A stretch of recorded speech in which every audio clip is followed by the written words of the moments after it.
Look us up. Greetings! You're watching the vlogcast. Oh wait, it's Halloween time. And everybody knows what that means. It's Horrorween. This month on Horrorween, we are diving deep into the recesses of Camp Crystal Lake, below the murky shores, into the dark, leech-infested waters. Well, probably not leech-infested, but for this case, maybe. No, probably.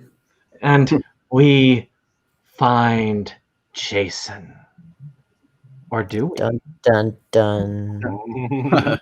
So this time, we're kind of talking about the first and second of the Friday the 13th films. We'll kind of hit them one at a time and in the style that I admit I lifted, I yoinked it away from Inside Movies Galore. Thanks, Dave.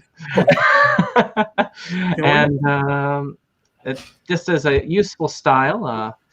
Actually, Katie Cadaver helped us. So shout out to Katie if you haven't checked out her stuff. We haven't had her on in forever, have we? I know. And she brought some good insight. I'm sure she would have plenty for this. But if you all have a chance, you should visit her, say hi, say that we miss her, and she needs to come back. So with that being said, we'll go ahead and get started. We'll start with our classic. I think in 1981, was it? Friday the 13th? 1980. 80. Yep. So, of course, I remember it very well when it came out because I was one. But we'll talk about my experience, first experience with the film last, as us hosts are supposed to do. And we'll start with, I'm going to start down in the corner with Jake, because Jake is the consummate horror fan, especially of slashers. Absolute splatter fiend down there. Oh yeah. So taught me everything I know. He's a lover of the body count genre. So much so that I have a different edition altogether than the one that everyone else has. I actually still have that edition. And I paid a much better price for it. Nothing. It's a solid one. Yes. And this, of course, is what we're covering tonight in that edition on a single disc. Lovely. It falls right out of the case, but it played well. It's environmentally friendly, man. Less plastic in there. Now, I will admit, when Brandon got this edition, I think he gave me his singles of the first two movies. Mm-hmm. And now I got this one. He got the really nice one. And I will admit, that is a nice looking set. It is. Mm-hmm. I want it just on principle, but I was not about to pay that price. If I can get that set for $60, I'll jump on it. Hey, if they released a Coen Brothers collection with that many extras and that's a different thing altogether. You'd be like all on top of that. I would pay that for a complete Coen Brothers collection, or even let's say complete up to Hail Caesar or something like that, or Ballad of Buster Scruggs, because that needs a physical release. Yes. But that's probably not going to happen anytime soon. So anyway, we can maybe just Criterion. Yeah, it's probably not going to happen anytime soon. But at any rate, my first experience with this, for the life of me, I can't remember if you showed me this movie or not. I think you just gave me the two movies and said, "Here you go. You got to watch these." And I did need to, because I know the film by reputation, and it's definitely one of the better known horror franchises out there. I knew about Jason when I was a kid. I didn't know anything else about him, but I knew about him. I knew about the Friday the 13th, that series out there somewhere. Mm-hmm. My first experience with the movie was I thought it was a perfectly decent slasher. I had already seen better slasher films. I had seen Halloween before this. I had seen the Scream movies, and yes, I do think they're better slasher films. And I had seen some others, and I also had seen a lot more Kevin Bacon films, and I was like, "Is that it?" So I expected more. Let's put it that way. But I also expected more gore, and I was actually pleasantly relieved that there was less. They pick that up as the series goes along. I know, I've got that to look forward to. But from what overall, I had a decent reaction. And my second viewing didn't change that all that much. I remembered some of the things I liked about it the first time. I remembered a couple things I did not like about it. And I will mention those as we go. There is one particular thing that costs the movie an entire star in my book. And some people would probably just call it nitpicking, but it costed a full star. And but overall, it was not bad, and it was nice enough to get back into it. Very good, very good. So, Dane, I'm just gonna go down at the bottom and then move around at how I see. Matter of fact, I can actually give you all center stage for these. So, I should have given Jake this, but I'm gonna give Dane this for this time. What's that? So you have center stage now to talk about. Is this your first time viewing and first experience? No, so this I saw this a few years ago with that 2013 tin set that is now out of print, but is also not worth a whole lot anymore because of the beautiful Scream Factory set that I have in front of me.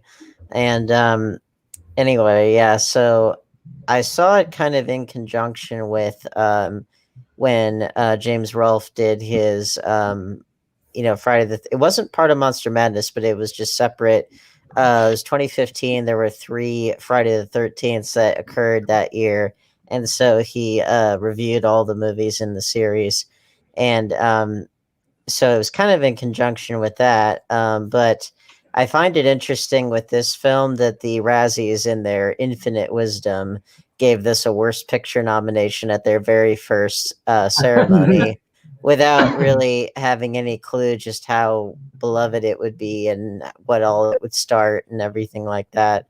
But I bring up the James Rolfe thing because his perspective on the first one, I think, is pretty much the way I experienced it, which is that it's not really that great of a film in and of itself, and it's not really all that important in and of itself, but it is important for what all it started. So in other words, I've always kind of looked at the Friday the 13th series as most effective as a series, as like a ongoing thing. Like the only one that I think really stands up, as a really great film just in and of itself, is part 6, Jason Lives. That one you could watch just on its own and you could say, yeah, that's a legitimately good film.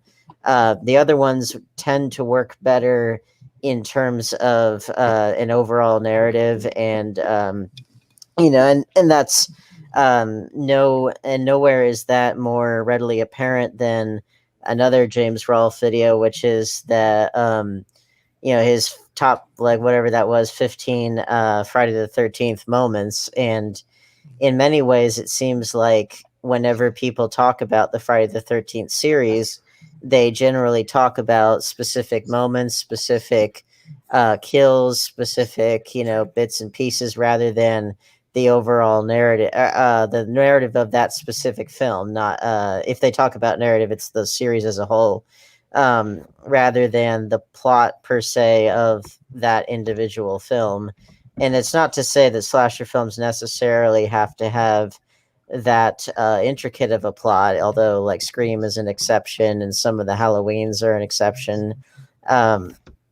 But point being that I don't think that your enjoyment of the Friday the 13th series will necessarily be predicated on the plot of any one specific film or the characters of any one specific film, just because it's mostly there to it's about as close as a studio movie could get to just kind of a a basic like drive-in grindhouse kind of movie, which is funny because the first 8 were put out by Paramount, and then the later ones were put out by New Line.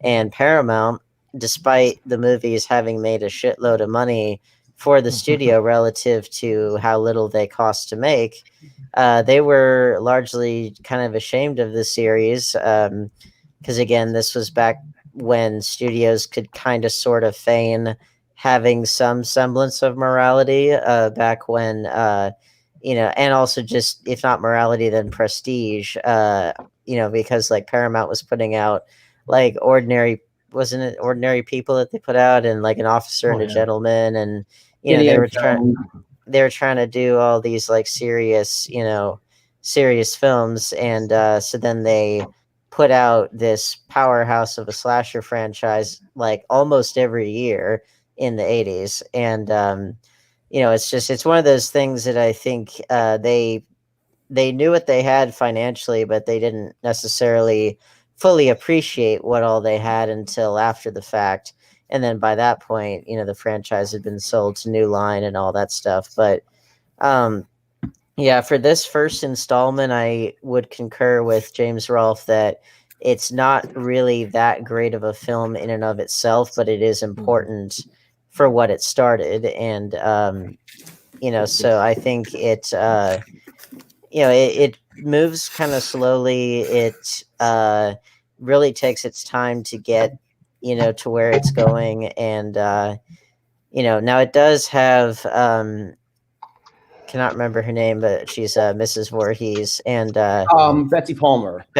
She does a fantastic job, and I wish that there would have been more of her throughout the film, because if she was a major character in more of the movie, leading up to the ending, it's like that would have made that more effective. But again, it does seem like in many ways, like the Friday the 13th series, in some ways it kind of feels like people who perhaps weren't necessarily the most experienced with filmmaking or with narrative screenwriting or whatever, just going out there and making a movie and, stumbling upon a formula that happened to work.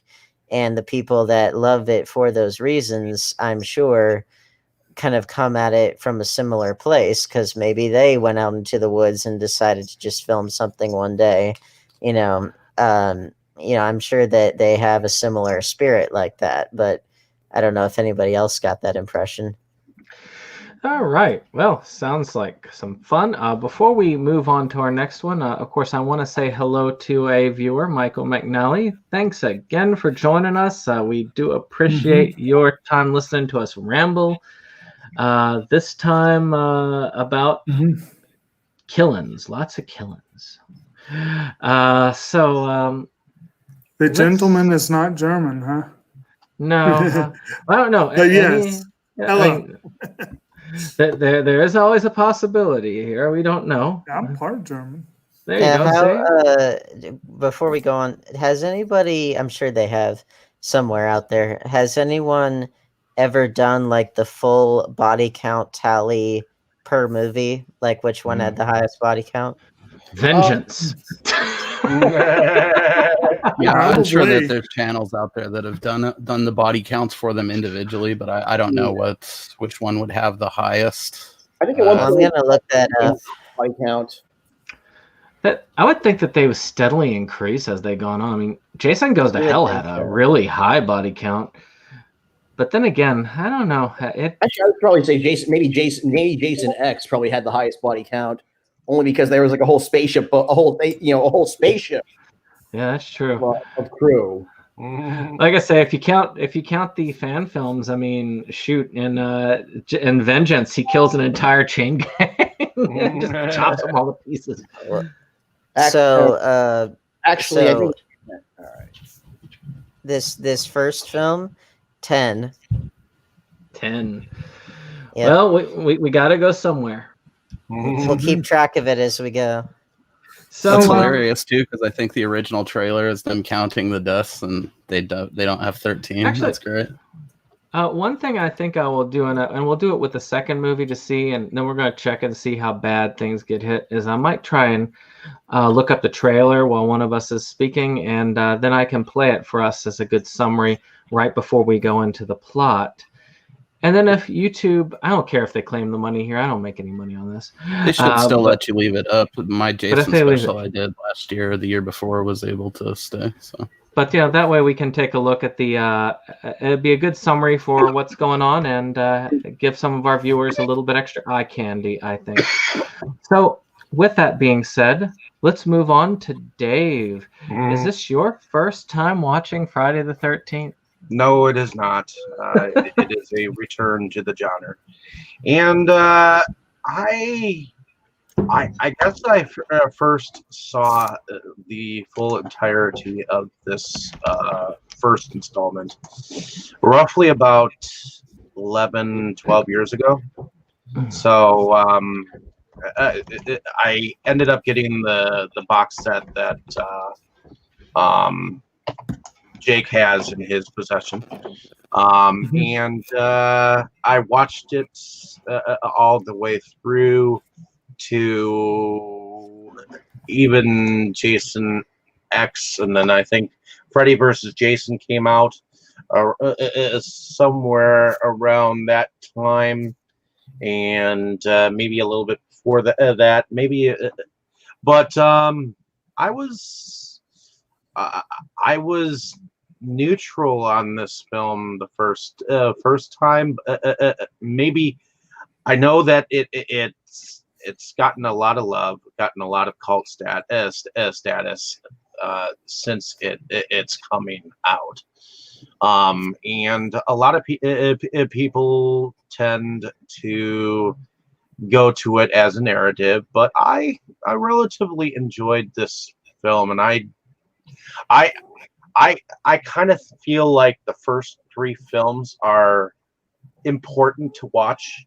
And then the ones in between six are like fair game, and then after that, I think that Jason X was a pretty decent film to do in space. I like the hard edge of it, but this particular film, I liked that Kevin Bacon. We get to see some young girly cheeks in there, so. But other than that, I mean, the thing about this film is it wasn't entirely about Jason, so I think that's why I enjoy this film almost as equally as Six. So that's some awesome insight there, Dave. Thank you very much for sharing on that. Let's hear it. Jake, what's up? Well, I just had a completely random thought. When Dane was talking about body count just then, and he mentioned 10, the thought flashed through my mind. It's kind of like And Then There Were None. And I've been going through the IMDb thing, and the next thing I read was talking about comparing it to And Then There Were None. And I'm like, that's a very amusing coincidence. I was thinking Hot Shots Part 2 with the with him sitting there and then counting the bodies, like body count higher than RoboCop. Higher. Bloodiest movie ever.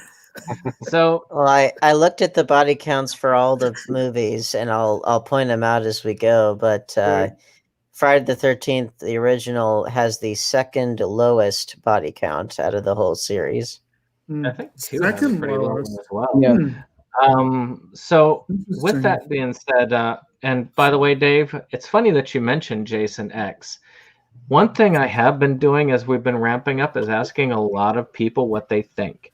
I've been going around online, trying to get people to watch this. It's probably not going to work, but just like doing is like asking what's your favorite one, and the same thing. A lot of people seem to hate Jason Goes to Hell, and a lot of people seem to mark Jason X as a guilty pleasure. They're not willing to say it's good, but they almost all say they like it. Well, his costume looks like Lord Zed, and I made that comparison in my unboxing video. So, Mo, I'm going to give you the floor. Is this your first time watching this film? Oh no, definitely not. I pretty much grew up on these bad boys, but didn't start where you would expect. So my parents turned me on to horror really young, and after I'd kind of seen their first spread of movies, they took me to the video store, you know. And Freddy and Jason are hard not to be like immediate attention grabbers, especially as a little kid, because there's all these movies with like the spooky dude on the front. So you rent them up, you know. And as I'm sure some of you guys remember from the old days of video rental stores, your local mom and pop's rental shop didn't always have all the movies. So they had like 4 through 7. That's what I watched for the first couple of years. And then I think when I was around like 9, maybe 10, but I think I was like 9, my parents ordered me the tapes from like, you know, whatever Columbia House or whatever that shit was where you like got so many tapes for a penny or something. Yeah, and then you had to buy one. Yeah, I ended up getting them all through that.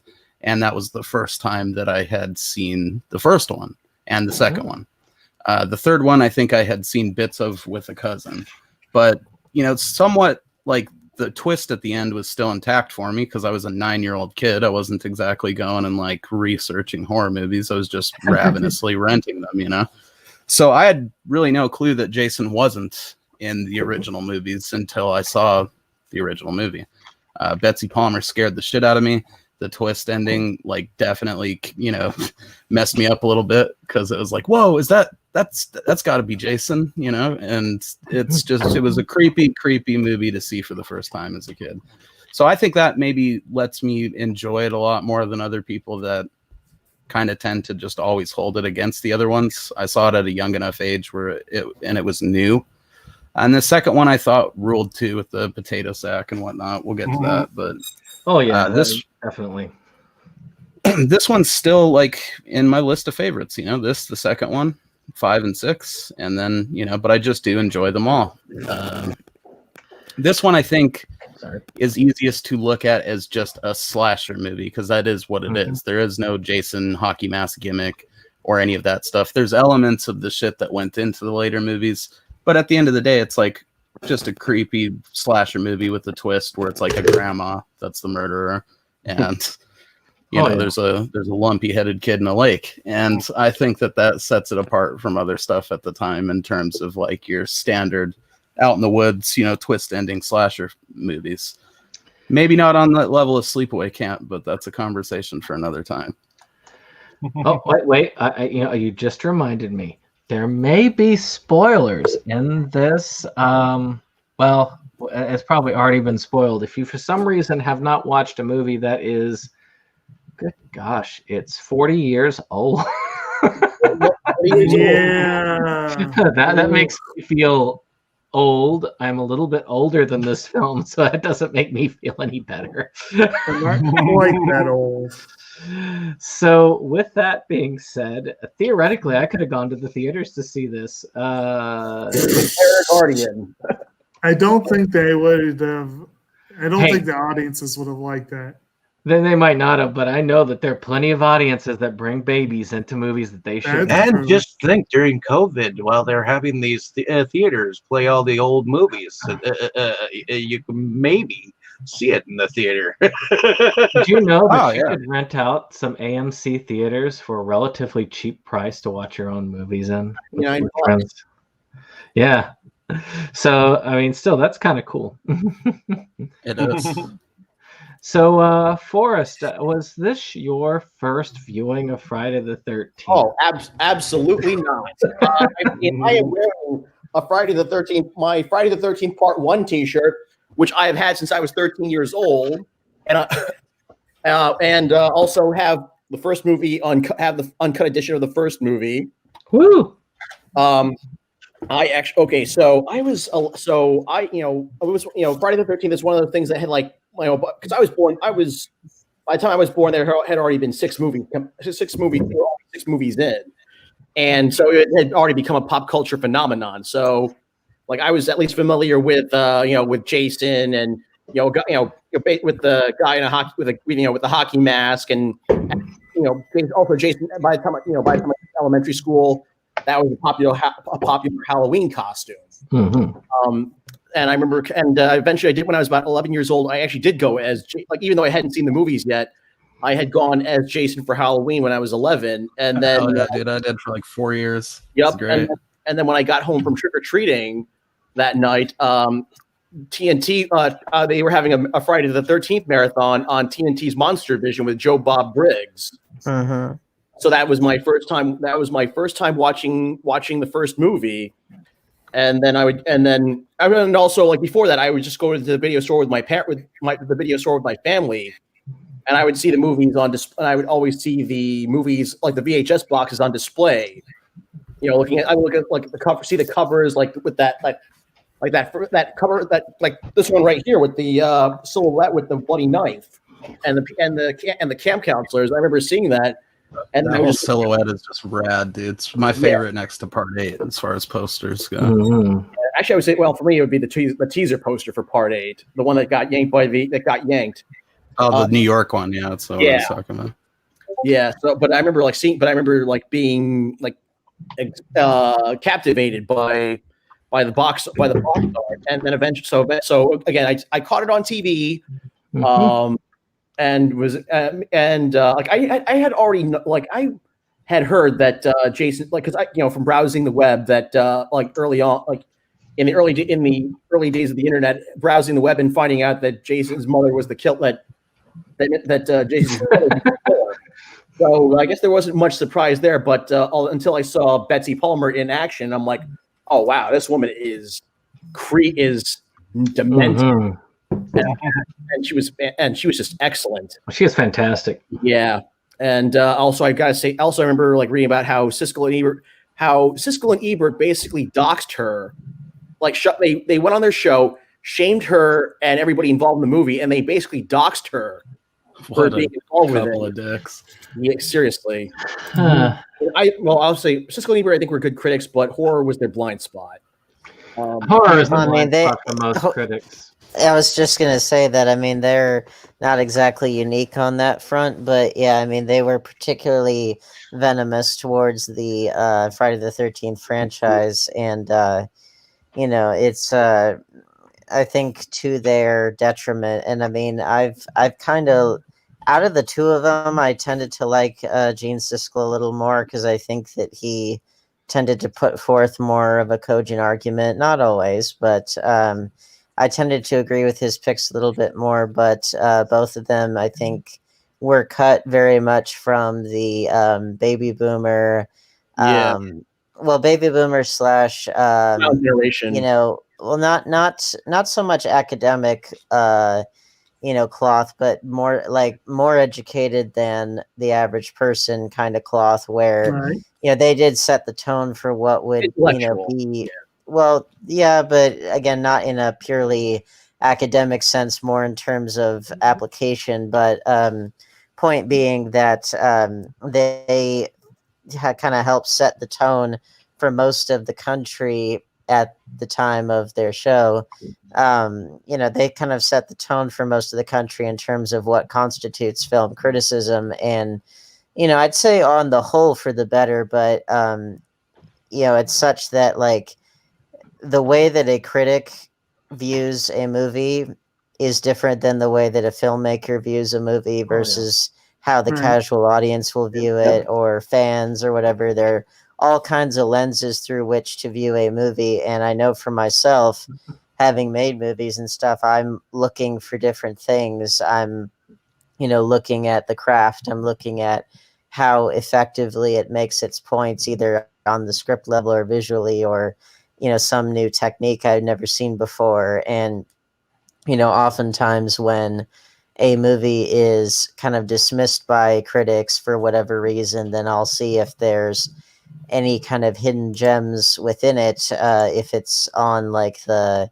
and I've said this before, like I made it a point to watch, a bunch of Michael Bay films because he was so popularly lambasted, and yet I've managed to find a lot of really, really interesting techniques that he has employed that people like James Cameron also picked up on.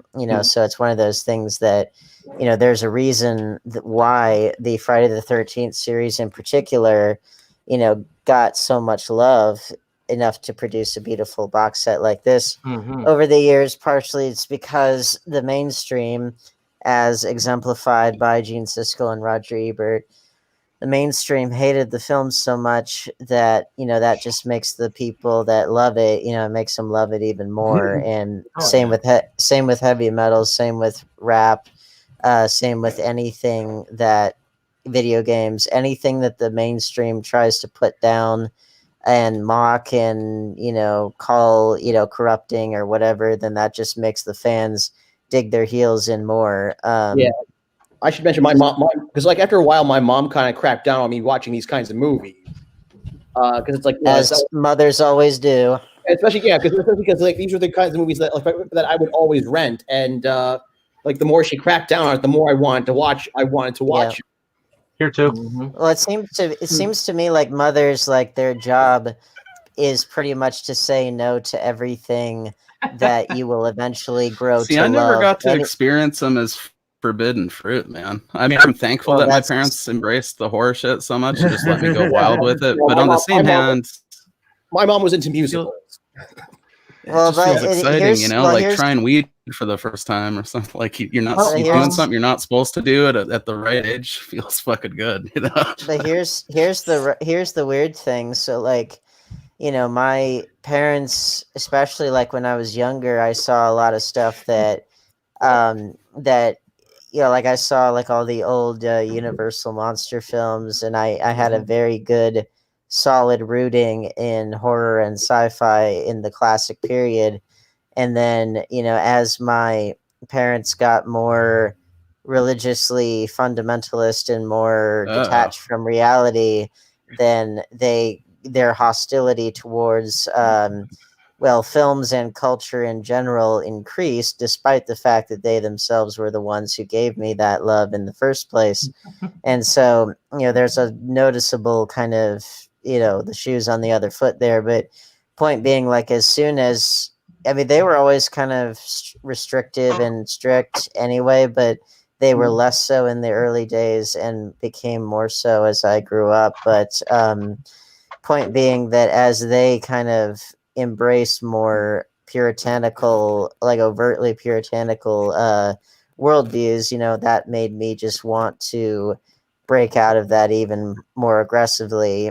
And it's like, I think that's for like mothers particularly, it's like, it seems like their jobs are pretty much to just say no to and obstruct that which you're going to discover and love anyway. And in fact, their attempted obstruction will just make you love it even more. So, just don't try. You win. It's a win-win either way with like extreme genres of stuff, because if you like it, you're gonna like it, and if they try to say no, you're gonna like it even more. See, my mom was the worst culprit, dude. She's the one who showed me all the most worst shit when I was a kid. She bought me Evil Dead and the David Cronenberg's The Brood from like my 13th birthday. Lady licked a fetus in that movie. I watched Evil Dead with my mom, and she was like, "This is stupid." See, my parents were always the only thing they were strict about was making sure that I knew damn well whether it was heavy metal music or horror movies or anything like that, that it was entertainment. It's dudes in Halloween makeup. No one's really getting killed. Those guys aren't really Satanists. No, my mom, she was always against horror films from the get-go. I mean, she was even against me watching Home Alone for all that. I mean, I said horror film. It's kind of like a slasher film for kids. It's like a Kevin McAllister is a budding psychopath, Yeah, that's what I mean. That's like they call it a soft prequel for a reason. My mom just wasn't a fan of anything that wasn't the norm, I mean, although she sat me down in front of some of the Japanese animations that I knew. So as she thought they were just cartoons. So yeah, and with my mother, like Lily Cats. I watched Lily Cats on my own. So with that being said, I'll go ahead and run in. And by the way, if we ever get the chance, and I might have to do it on this channel, where we hit the gamers movies. But Yeah. one thing I might have to do when it comes to our intro to the cast from Inside Movies Galore is cover that duality with mazes and monsters and dark dungeons, just because that was a good example of everything your parents told you not to do.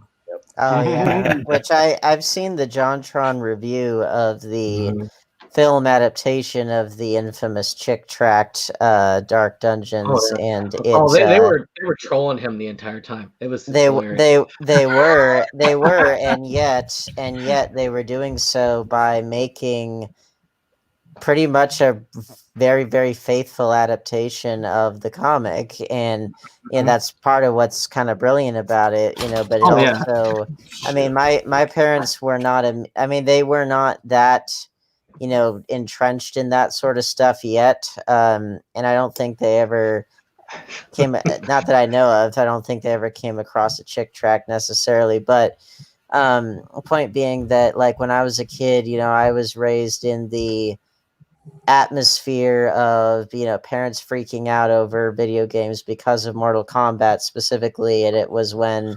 Marilyn Manson was causing a stir, and when Pokemon came out, everybody wanted to badmouth it, and wanted to accuse it of having Satanism and stuff, and my mom kind of bought into a lot of that hook, line, and sinker. Now my dad was a lot more lenient, and so we got to play a lot of stuff that was kind of under her nose, and it was really good for me because it allowed me to, it's like you get contraband snuck in to the regime, and it's I think it's important when you're young to know those particular back channels, so that way you don't live this totally, you don't have to live as a slave nearly as much as you might otherwise.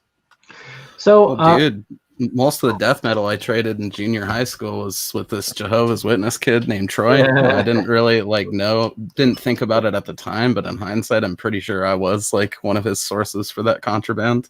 Exactly. Well, and hey, speaking of Marilyn Manson, like, he made a pretty good side hustle at Heritage Christian School when he was a kid.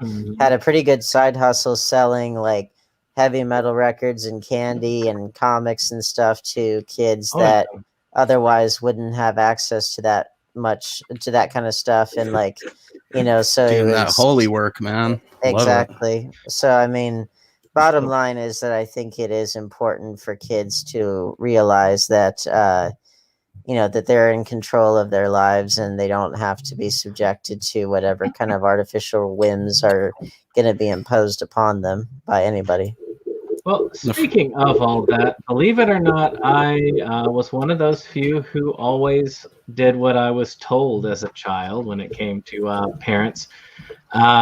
Until I hit probably my college years, which many of you probably already know this. I'm actually not that far away from Jake when it comes to my initial experience with horror, because I tended to hate horror myself up until later. I adapted to it much quicker than he did. But I did manage to, I didn't get into horror until probably my college years. Really? Me too. And it wasn't until later, even after that, that I saw Friday the 13th for the first time. So this is an interesting story because of course I knew about Friday the 13th. That would be kind of, I wasn't living under a rock that much, I can say. And I always knew Jason as the kind of guy, he was slasher. And I ended up getting I ended up getting like the first two movies because I was told those were the best at the time. And I ended up checking out the first one probably in the, I'd say early 2000s, 2004, 2005, probably in that area when I was living, back when I really started to become a movie collector, because I was isolated. I was in an area that was extremely high crime. I had to report the police for rapes and and muggings and stabbings not too far from my front porch. It was a very turbulent time, and I was not very eager to go out at night if I didn't have to. So you decided to scare yourself instead. Well, nothing is as scary as reality, to be sure. And so I got more into a lot of these movies. I was a big movie collector at that. I got to become a big movie collector because of it. And Friday the 13th, I said, everybody likes this series. I've heard so much about it. I need to watch it. And I didn't know about the twist at the end. So it was not ruined for me at all when I got to the end, because I was expecting the hockey mask and the machete and the works. I found out later didn't happen until the third part. So it was a huge shock to me. So I did not have it spoiled for me like we did for everybody else who hadn't seen it, with the ending, which blew me away at the time. And I thought it was very well done. The only thing that I thought could have been done better, and this is one of my favorite Friday the 13th. I'm kind of one of the oddballs, because my favorite parts are part 3 and part 5. I mean, part 1 and part 5, which are kind of weird, but we'll get to 5 when we get to it. But to me, it was just really cool, and I agree with Dane when I feel like that she was underused, because I think that if she was there all along, if they had introduced her at the beginning as maybe a cook or a concerned citizen, that might have actually added to it. But I still feel like it was a well-done film for the time and was an amazing thing. It would have been a really cool thing to see it in theaters, but if I had seen it in theaters, I wouldn't have been able to recall it. So I actually have seen it. I've been fortunate enough to see it in theaters at least 3 or 4 times already. Oh, but not the original release. I would have to say to counter your belief that maybe if they had her as a cook, it might have been a little bit better, because if we the fact that we don't sets it up for the film that is very well known for having ripped off the Friday the 13th series, which is the Sleepaway Camp. Oh yeah, and you would not have the cooks involved in that particular film if you'd have had that same kind of thing in Friday the 13th. That film would not have been able to have some of the scenes that you see in that film. So before we start going into the trailer, I want to do another shout out for our people. Of course, our policy is always to pause for our people who actually comment, which is Grazi, the official. And if you haven't heard his music, you should, because it is pretty awesome. And he's got an album coming out very soon, so you should check that out. He's got some pretty cool stuff. I know I've got a couple cassettes actually. So actually no, I've managed to give away some of them. So, but you can't have my one cassette that's left though. You can't have it. Even though I can't play it, I still like it. So with that being said, why don't we go ahead and go in. I'm going to share my screen, and we are going to share audio, and then we're going to move into the trailer.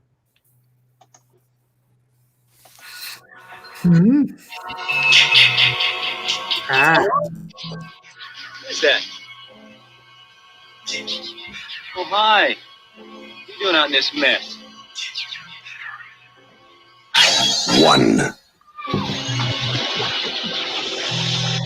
2.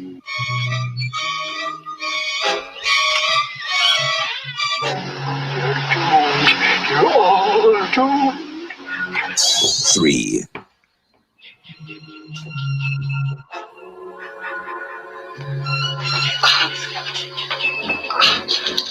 We weren't doing anything. We were just messing up. 4.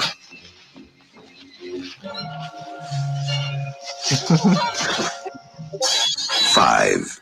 Dave! Oh, Dave! 6.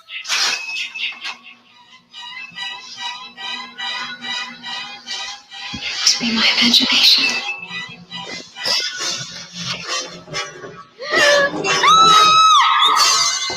7. Can I help you?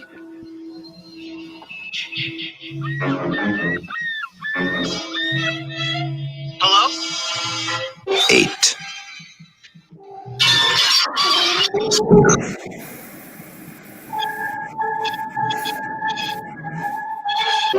10.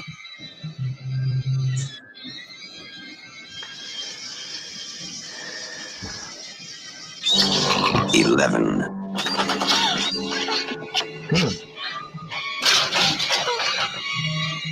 12. Friday, the 13th. You may only see it once, but that will be enough.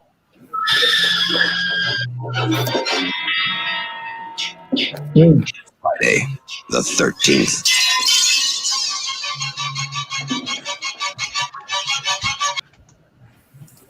And thank you to our movie clips, of course, for providing that lovely trailer. Of course, they had 12 that they counted dead count there, which is interesting. Well, no, it wasn't 12 dead. They were trying to count up to 13.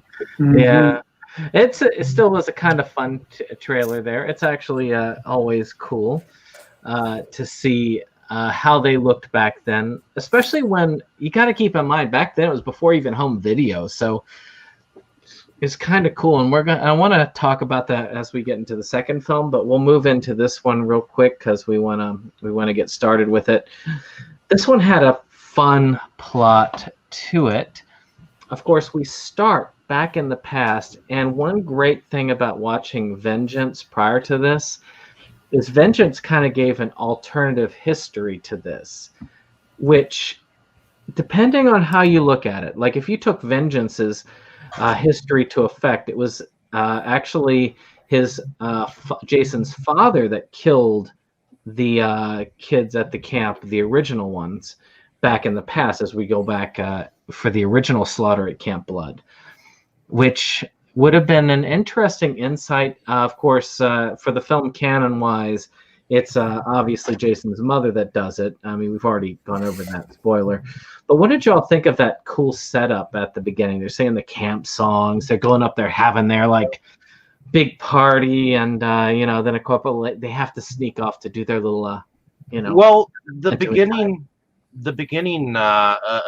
scene with the original, it's not that they're campers; they are camp leaders. They're the people that basically babysit the campers, the counselors.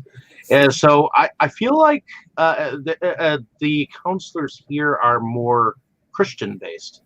I feel like they're more on the level of like a Christian camp, especially in the background, and especially when that original scene that took place in the past. I would agree with you. I think back singing Honey on the other side. The flashback.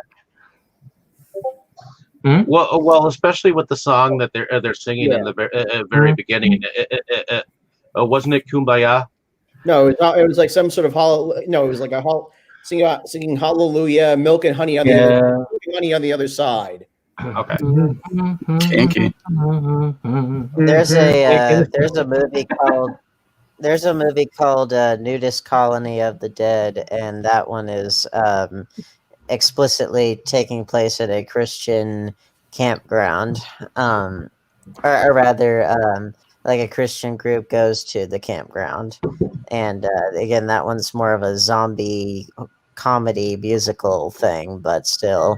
And in fact, I always kind of wanted to see a slasher film that was specifically about because I remember when I was forced to go to youth group that, they would talk all about this big summer retreat that they had. And, I often kind of wondered what if you did a slasher film that was set in an environment like that where, there's a lot of efforts on behalf of the adults to keep, the boys and girls separate, but, there's all the tensions there, and just try to vary it up a little bit.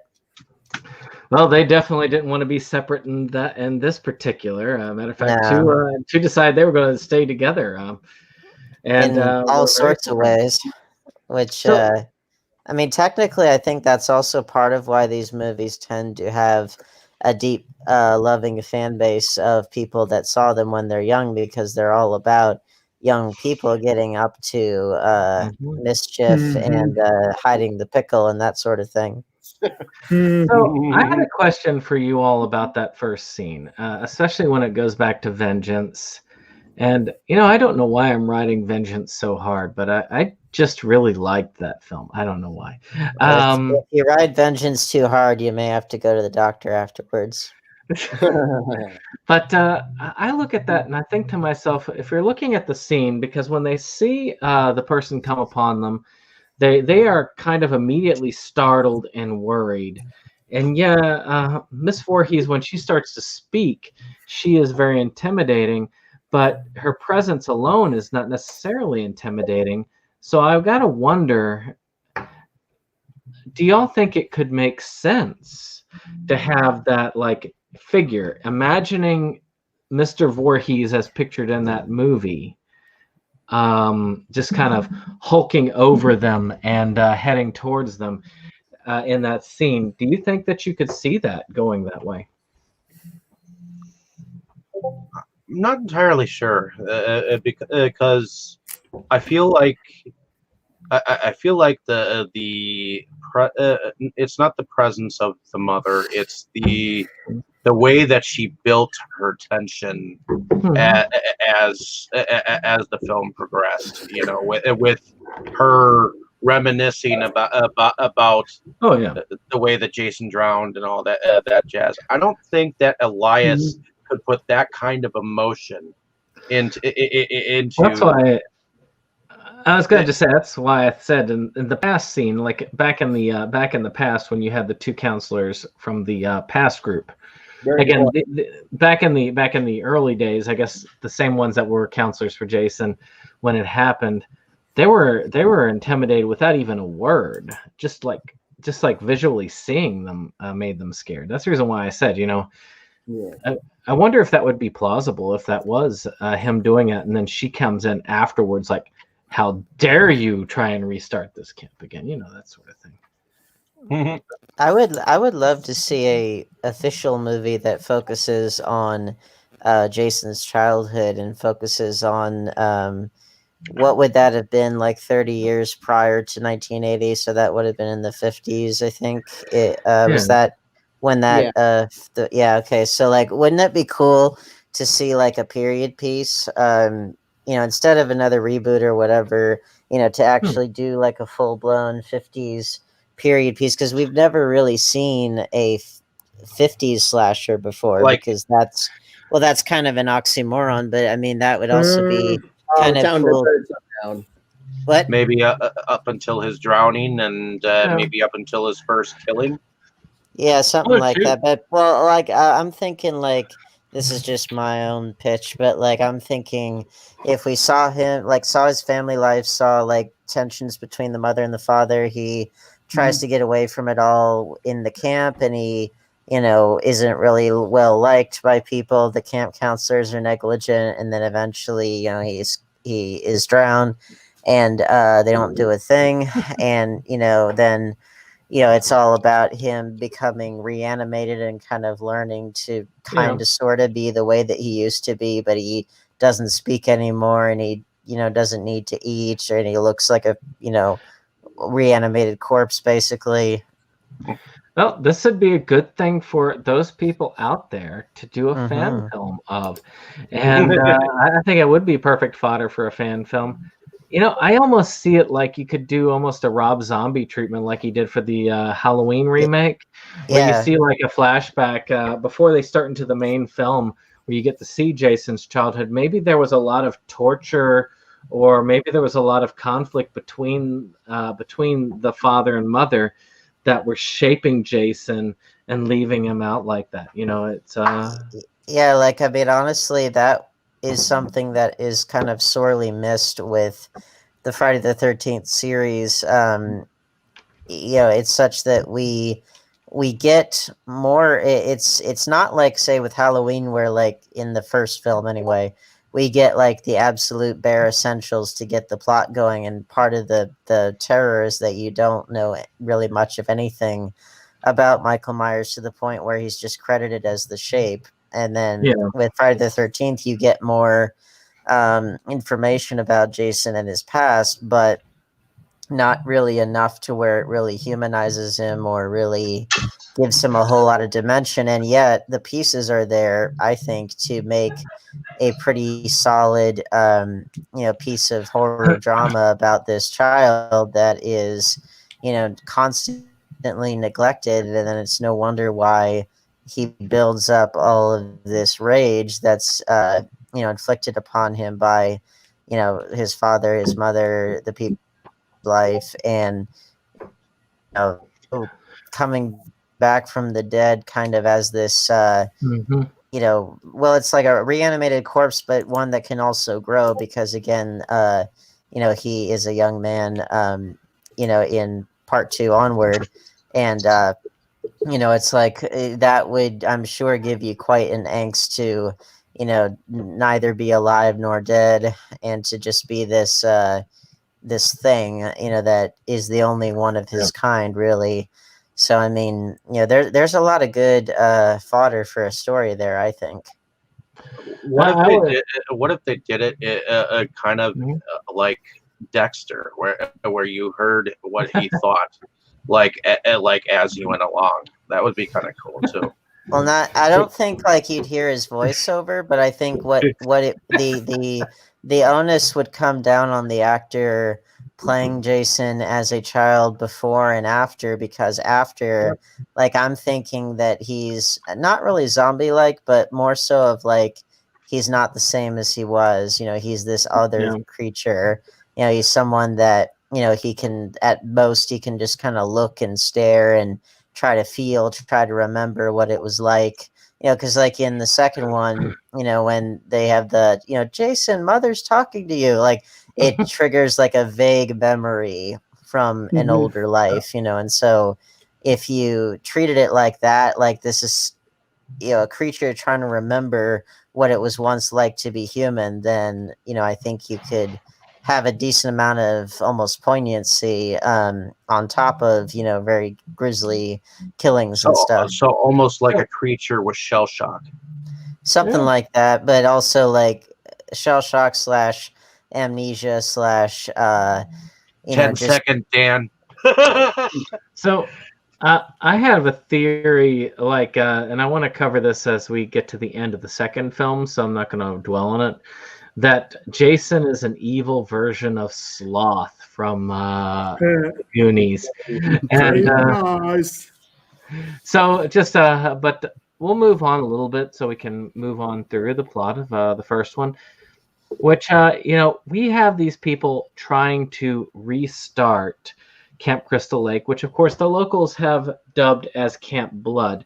And our setup with this comes with this girl who is kind of hitchhiking her way across the country so that she can do this training to get ready for this camp opening. She stops in town. She stops at the local watering hole and gets a ride out there. And they kind of have your God, what was the word that they use for it? The individual who warns everybody of the You're Doomed guy. It's Town Crazy.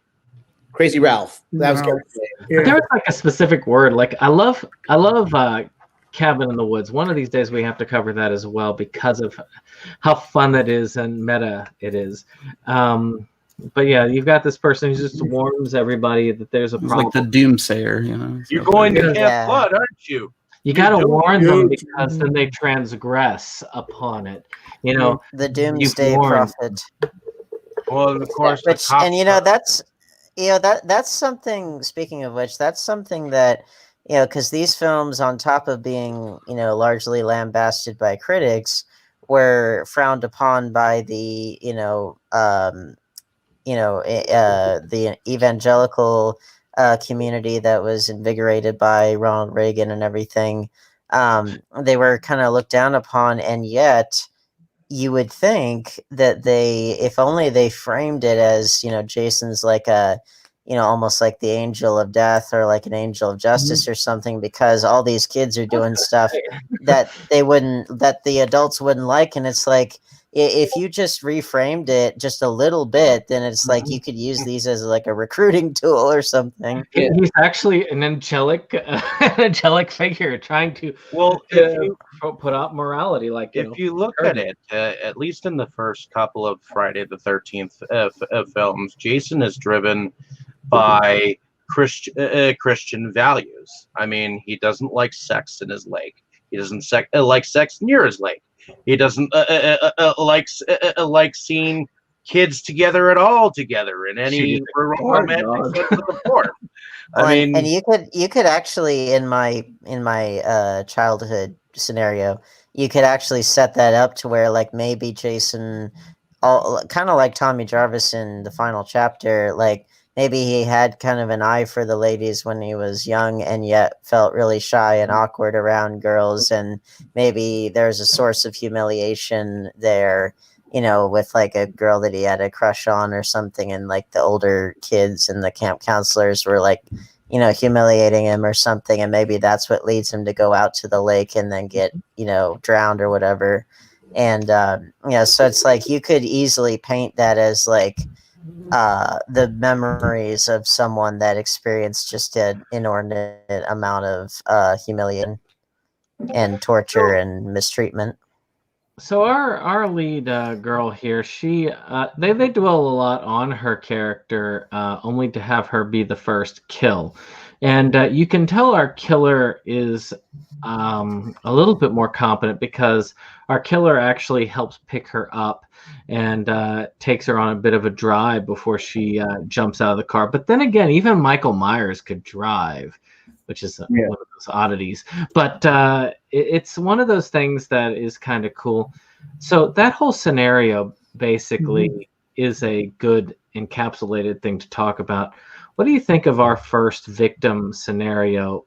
Well, she's not the first victim, because we had two people killed off at the very beginning. The first victim of the president. Yeah. Of the present, yes. Being like 40 years ago, but still, yeah, present still. Right. Because you could tell she's out there. She kind of introduces the whole Camp Crystal Lake revival deal. You get to see the individual. She was supposed to be the cook on campus once she got there. Right. And that's one thing that I think everybody tends to forget, that she was supposed to be there along with the rest of them, and she was kind of a major part because everybody's got to eat. Yep. So let me know what y'all think about that particular scene area, like from her basically arriving to the exposition to her killing. What did y'all think about that, while I run to my wife to get the words that I know I had but I forgot? I think that for that kill, especially the way that like she's in the Jeep or whatever, and it just drives past her turn off, and then things kind of silently become evil. That's always, especially as the years go on and I've learned more about true crime and like actual serial murders and stuff, that's not too dissimilar to how a lot of those murders ended up taking place. That's why hitchhikers were such a target demographic for that stuff back in the time this movie was made. So I just find it hard to believe that wasn't somehow inspired by accounts of like some type of real murder that took place, just because of specifically how it plays out. And I wonder if Go ahead. I wonder if it wasn't reminiscent of like the something similar to like the Green River Killer, at least in the sense of Green River Killer, or like the Zodiac Killer, because that was someone that approached couples that were alone, generally in like a park area or something like that. Like Ed Kemper, he specifically picked up hitchhiking college girls, and a lot of times that was how it went down. They'd get past the the turn off and be like, "What the hell, dude?" and then realize that his passenger door didn't open from the inside. Oh. You know, That was Kemper. Yeah. Well, and Ted Bundy, and there was another one. I think it was the killer that operated in L.A. at around the same time as the O.J. Simpson murders, and were or the murder of Nicole Brown Simpson and Ronald Goldman. I can't remember his name. oh, isn't that Glenn Rogers dude? Yeah, Glenn Big up for Rogers. what? Yeah.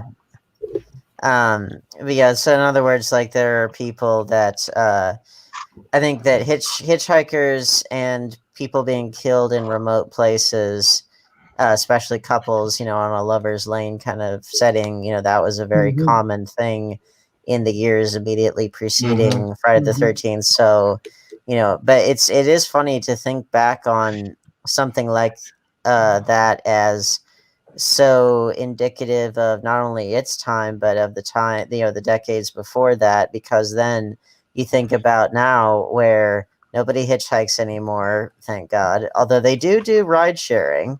Although that's more like a taxi service, but still. So shit, Uber drivers be killing people now, though, bro. Yeah. So That I was going to say that is true. now you pay for the privilege of being murdered. Exactly. it's chilling though. But Like you that, got that first but you kill got of her that, you feels like got- a murder. The other ones feel like slasher kills, But that Yeah. first one feels like a goddamn murder, because it is so similar to stuff that was taking place in reality at the time, Well, yeah, Yeah, but I I'm would just have to thinking agree. like at least with something like a ride sharing service, like the idea of it is to have some kind of accountability there, even if it's not foolproof. Plus cell phones, plus the internet, all this stuff that wasn't in play, and also this was back in the days when people went out in the world and did real things. Yeah.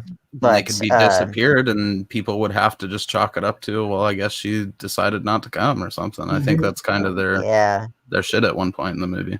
All right. Just as a pause, real quick. Again, another comment. Derek James Overy. He loves the Friday the 13th movies. We do too. That's why I don't know about Jake, but most of us do. And You're gonna learn to love him, Jake. He's going to learn to love him if we have to kill him in order to do it. And so we do appreciate you checking out the thing. And of course, as I see these comments, I'll try and bring them up. So long as they are respectful comments, I will be glad to bring up. So any questions or anything y'all have, feel free to throw out. As far as one thing I wanted to bring out that I consulted with my wife on, I don't know why the term just threw out. The name that they gave the guy in Cabin in the Woods, which kind of stuck to the person who warns everybody, that is the harbinger. And that person or thing or something, because they always have to warn you, because then you're transgressing. You're you're sinning, obviously, but you have to be made known that it is a sin that you're doing. And he did that quite well. His drunk ass did that on his bicycle. One of the things that we laughed at when I watched it this time, as he was riding off the bicycle, I was thinking,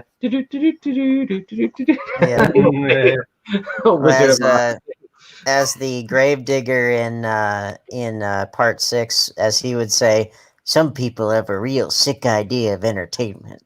It's an early slasher by any means, but the rules are still there, and many of which got set by some of the early films, the most famous of which being Black Christmas, the one that people really credit as being the first true slasher.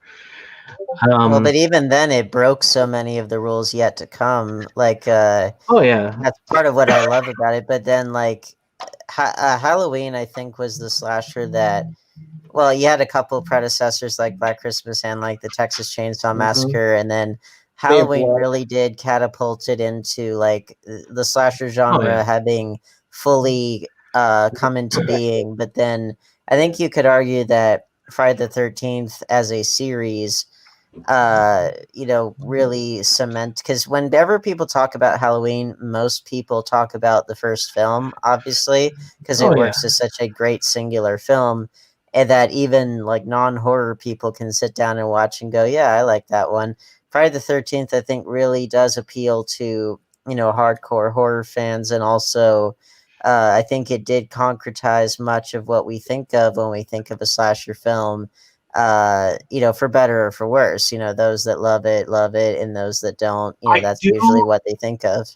I do, on the other hand, feel like the Friday the 13th series had a hard time distinguishing itself from the Halloween series, at least, because to me, even though Nightmare on Elm Street kind of eventually came along to kind of compete with these other two, I feel like there was competition between the two.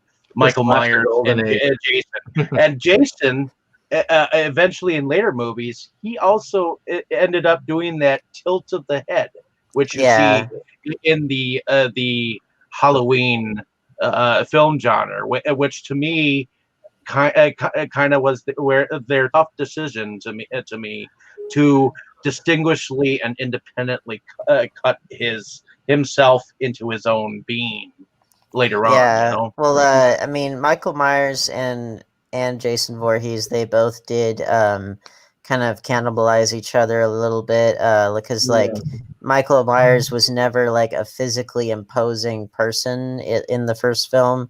If anything, he was kind of smallish. And then in like Rob Zombie's version, they picked Tyler Mane, who was this really big guy. 7 feet tall. Yeah, really, really tall, and that's a bit more Jason-esque, because Jason has always been like a very large, kind of brutish. Watch Halloween 4 through 6, and Michael in Halloween 4, 5, and 6, Michael's built more like a linebacker than. When Kane Hodder took over, it really changed how it was for Jason. And. It's one of those things that they did sort of overlap. I do think that, with Michael Myers, like I do think the Halloween series also did flesh out his history a little bit more. I think it did it in a more satisfying way than Friday the 13th, except that the downfall there is the absolutely fractured as hell timeline with Halloween. To where it's like, Laurie's his sister. Oh, wait, no, she's not. Oh, wait, and it's just like this constant jostling. But maybe the reboot series will fix it all.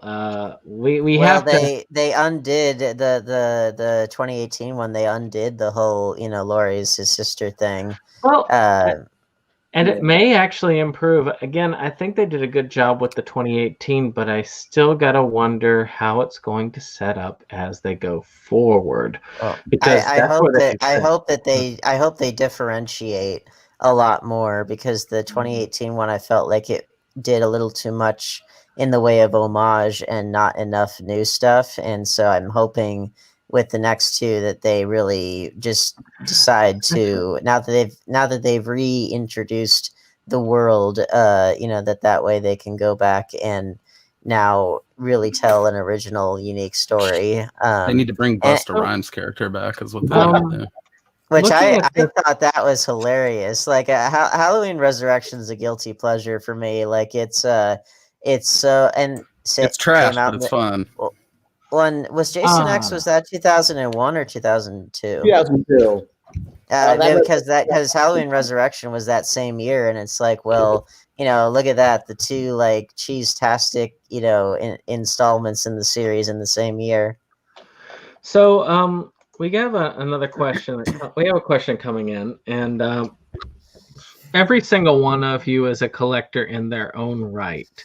So maybe one of you can get this. I am not certain myself. I know on DVD you can find these, especially Jake actually showed one of the sets that has the uncut versions. But Derek is looking for, and you even showed it. Are there ways of getting the uncut versions of all the films without getting the sets? I know you can get the first one at least. I know that the old Blu-ray set does not come with the uncut versions. And I'm trying to even see which ones in the new set are uncut or whatever. Uncut. The first one is. I The think first one you can get. because Part 7 they had to cut out a lot of the violence. MPA started cracking down on the franchise by the late '80s, and I know, and in the new Part 7, the New Blood, there was a lot of kills that had to be trimmed down, but apparently the footage is like so like it's so unusable that they couldn't Reintegrate it. reintegrate it into the movie.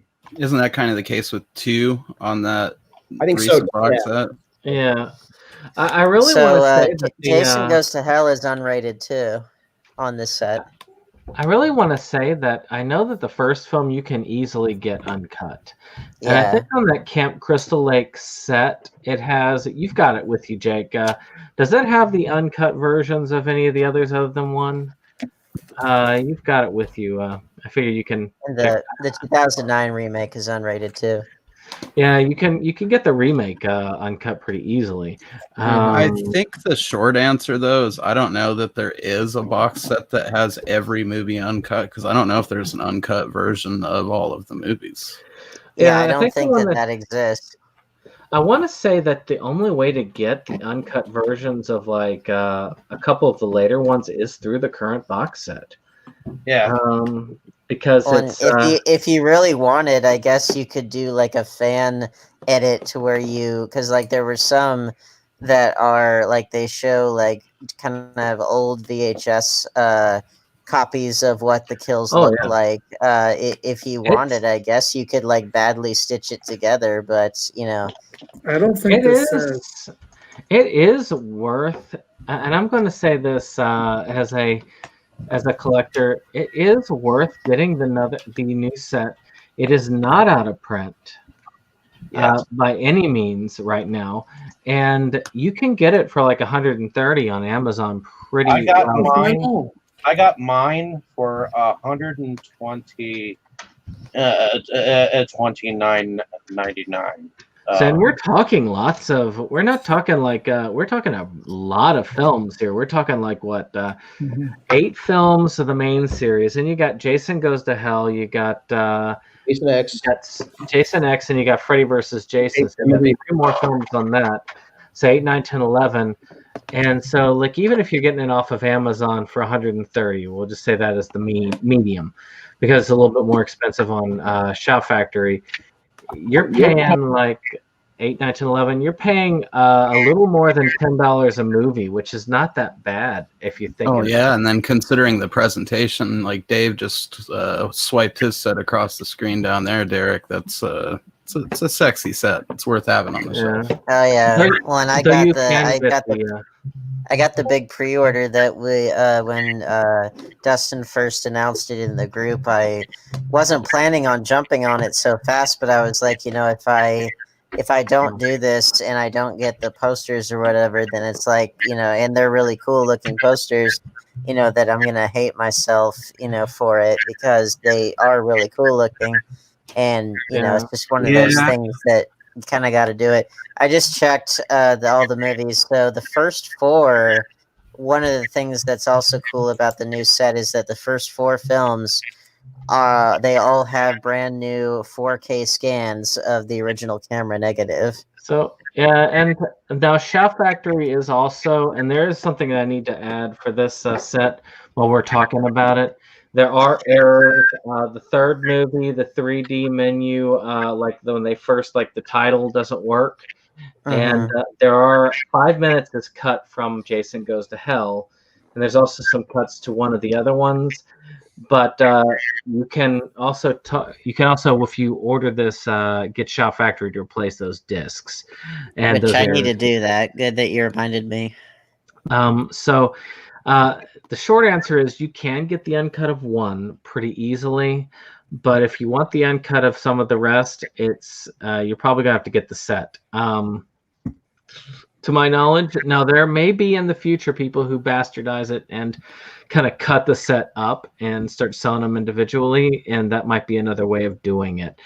I am, as a collector, I'm kind of like scandalized by that, but I look at this like the Halloween set. Like, I really wished I'd gotten on top of the Halloween set when it had first released. Though, thanks to one of our members of Inside Movies Galore, Dustin, he managed to hook me up with somebody who gave me an incredible deal on it. So I was lucky. But at the same time, I would have loved to have had it new. I had to drop way too much. I had to drop way too much money to get the set back after having had it the first go around. But I'm really glad that I did, because that set is comparable to this set in terms of just beautiful presentation and quality and everything. It is good, and the first two films were amazing. I mean, the visual quality was really good. And so with that being said, let's move on to our Camp Blood group. So we introduce our campers, one of which is interesting. It's like the friend of the survivor girl who they play strip poker with. Oddly enough, after this film, she ended up hating the film. She became a huge Jerry Falwell supporter, which is an interesting thing. And I think she may still be a very conservative Christian individual who regrets her work here. So that's just an interesting tidbit, especially considering she starts to get naked for us. But this is a setup here that we say that they're trying to revive this Camp Crystal Lake. They're training the counselors. This is what this is about. And all the counselors are kind of getting used to it. They're waiting on people to show up. There's a little bit of tension between one of the older women there and the guy who's trying to get it in. My wife said it looks more like he's creeping on her, but to me it looked like they had sort of like a background together. What did y'all think about the setup of them reviving Camp Blood? Do you feel like that was do you feel like that would have been a wise decision? Would you all have done that? I mean, given slasher movie logic, no. But in the real world, like, yeah, you're not just going to scrap a whole summer camp because some people died there. So you might try it, like, from a business point of view. I guess it depends. Yeah, you got to let enough time go by before you attempt such a thing, especially these days where, you get in the crosshairs of certain moral busybodies, then they'll try to, cancel you on social media for doing something that they don't like. And shit. Nowadays, I just paint Camp Blood on the sign and use that as well, you could probably use that as a selling point, but then you'd have to do it. You'd have to do it as like you'd have to do it as like a haunted tours kind of thing. Yeah, as a novelty. Yeah, it wouldn't be kids getting sent there for the summer. Hmm. I don't know. Yeah, I think I'd try it. Why not? Or if not as a summer camp with children, as it was originally intended, like you could easily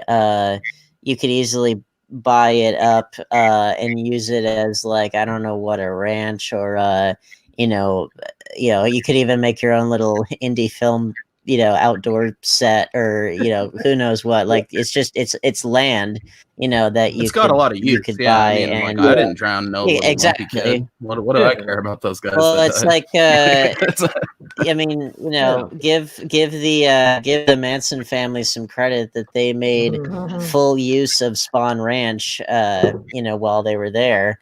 I mean, because they used it thoroughly, and it was like their little world, their little playground, and which is not bad in and of itself. Hey, with that crowd of kids he had out there too, a little bit of LSD could have became a Manson family situation real quick. Hey, so we had our we had our transgressions, of course. We had the kind of strip monopoly. We had various things going on. That guy's sweet little shorts. Yep. So, so that kind of set up our basic concepts here. We have a couple of basic backgrounds: the archery range, the main camp house, and of course, you have the bathroom and the other. And one thing that you get to see in this that is not present in the second film is you get to see a lot of in the window perspective for various, like somebody staring from outside going in. And I thought that was a really cool concept there. What did y'all think of this whole thing? Were y'all prepared to have these teenagers all die for their transgressions? I think they just died because wrong place, wrong time. Well, I think that they were all there for good intentions, but I mean, here again, you have a group of trophy-like people. I mean, you've got your comical jokester kind of a character that's going on here as a camp counselor. I'm not sure I'd necessarily want an Indian for my camp counselor. So, but yeah, probably wouldn't have played as well during these days. But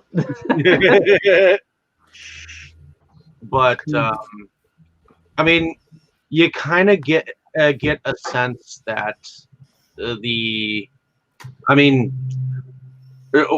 very early on, they have a police officer that shows up to the camp site, and he's looking for that crazy character, which we see a little bit after that on the camp grounds. He's that prophet of doom that you were talking about, Dane. And so you have that going on in the background, and then which is crazy because in the second film is when he actually does, in fact, take his turn as one of the victims. So, see, poor Ralphie. All cool things, and of course you start to have the victims killed one by one. You had like the two that were kind of there. And I'll admit, I had thought that the spear killing with the two together was in the first film, which would turn to be the second film. So we'll get to that. And that kill was actually lifted from Mario Bava's Bay of Blood. Yeah, which I need to see because it is one of the ones. There are a couple of films that were considered before Black Christmas to be the first slasher, and Bay of Blood is one of those. And I can't think of the other one, even though I have seen the other one. It's amazing the one I can't remember is the one I can't. Maybe Peeping Tom. Psycho and Peeping Tom. Also, Black Lace. He's also Mario Bava. So you know there are lots of cool things that came in the slasher genre, and I mean you could say Texas Chainsaw, various ones had pieces of the puzzle, but who put it together first? I guess that was the idea, and that's why I think Black Christmas really hit it more than anybody else, because I think that was the first one to really put all of those elements together into a film. But again, I have not seen... and did it amazingly well. I haven't seen A Bay of Blood. I need to. I was kind of hoping that in Slasher Summer when we had last year that we would cover it, but nobody voted for it.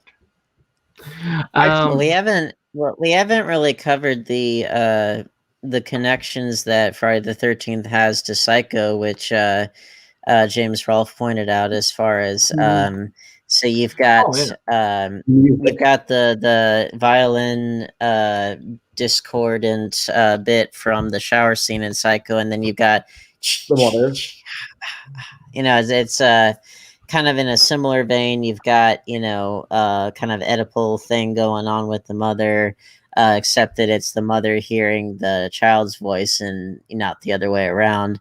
And the music kind of rips off Psycho and other spots, and so it's just interesting to point that out. But I do think the music got away from the Psycho connection the more that Harry Manfredi, if that's the correct pronunciation, Harry Manfredini, excuse me. The more that he got going with the music in the series, which the music is very, very strong all throughout the series, even in the not so good ones. The music is one of the highlights of it, and I think he got away from some of the Psycho connections the more that he went into it. Another Psycho connection, which also gets back as well to And Then There Were None and certain other stories. The Shining, I guess, would be another one. Is that this one is very isolated, like it takes place in an area that's not in the mainstream. You're like, Halloween kind of takes place in the center of town. You know, what's that?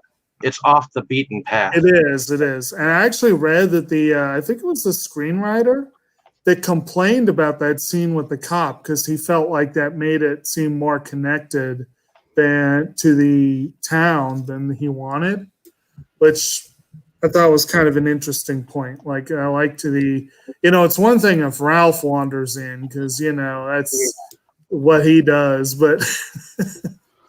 Well, it's interesting. So you talked about that. Well, another James Rolfe observation. So with Halloween, Michael Myers, the killer goes to ordinary town, Right. USA.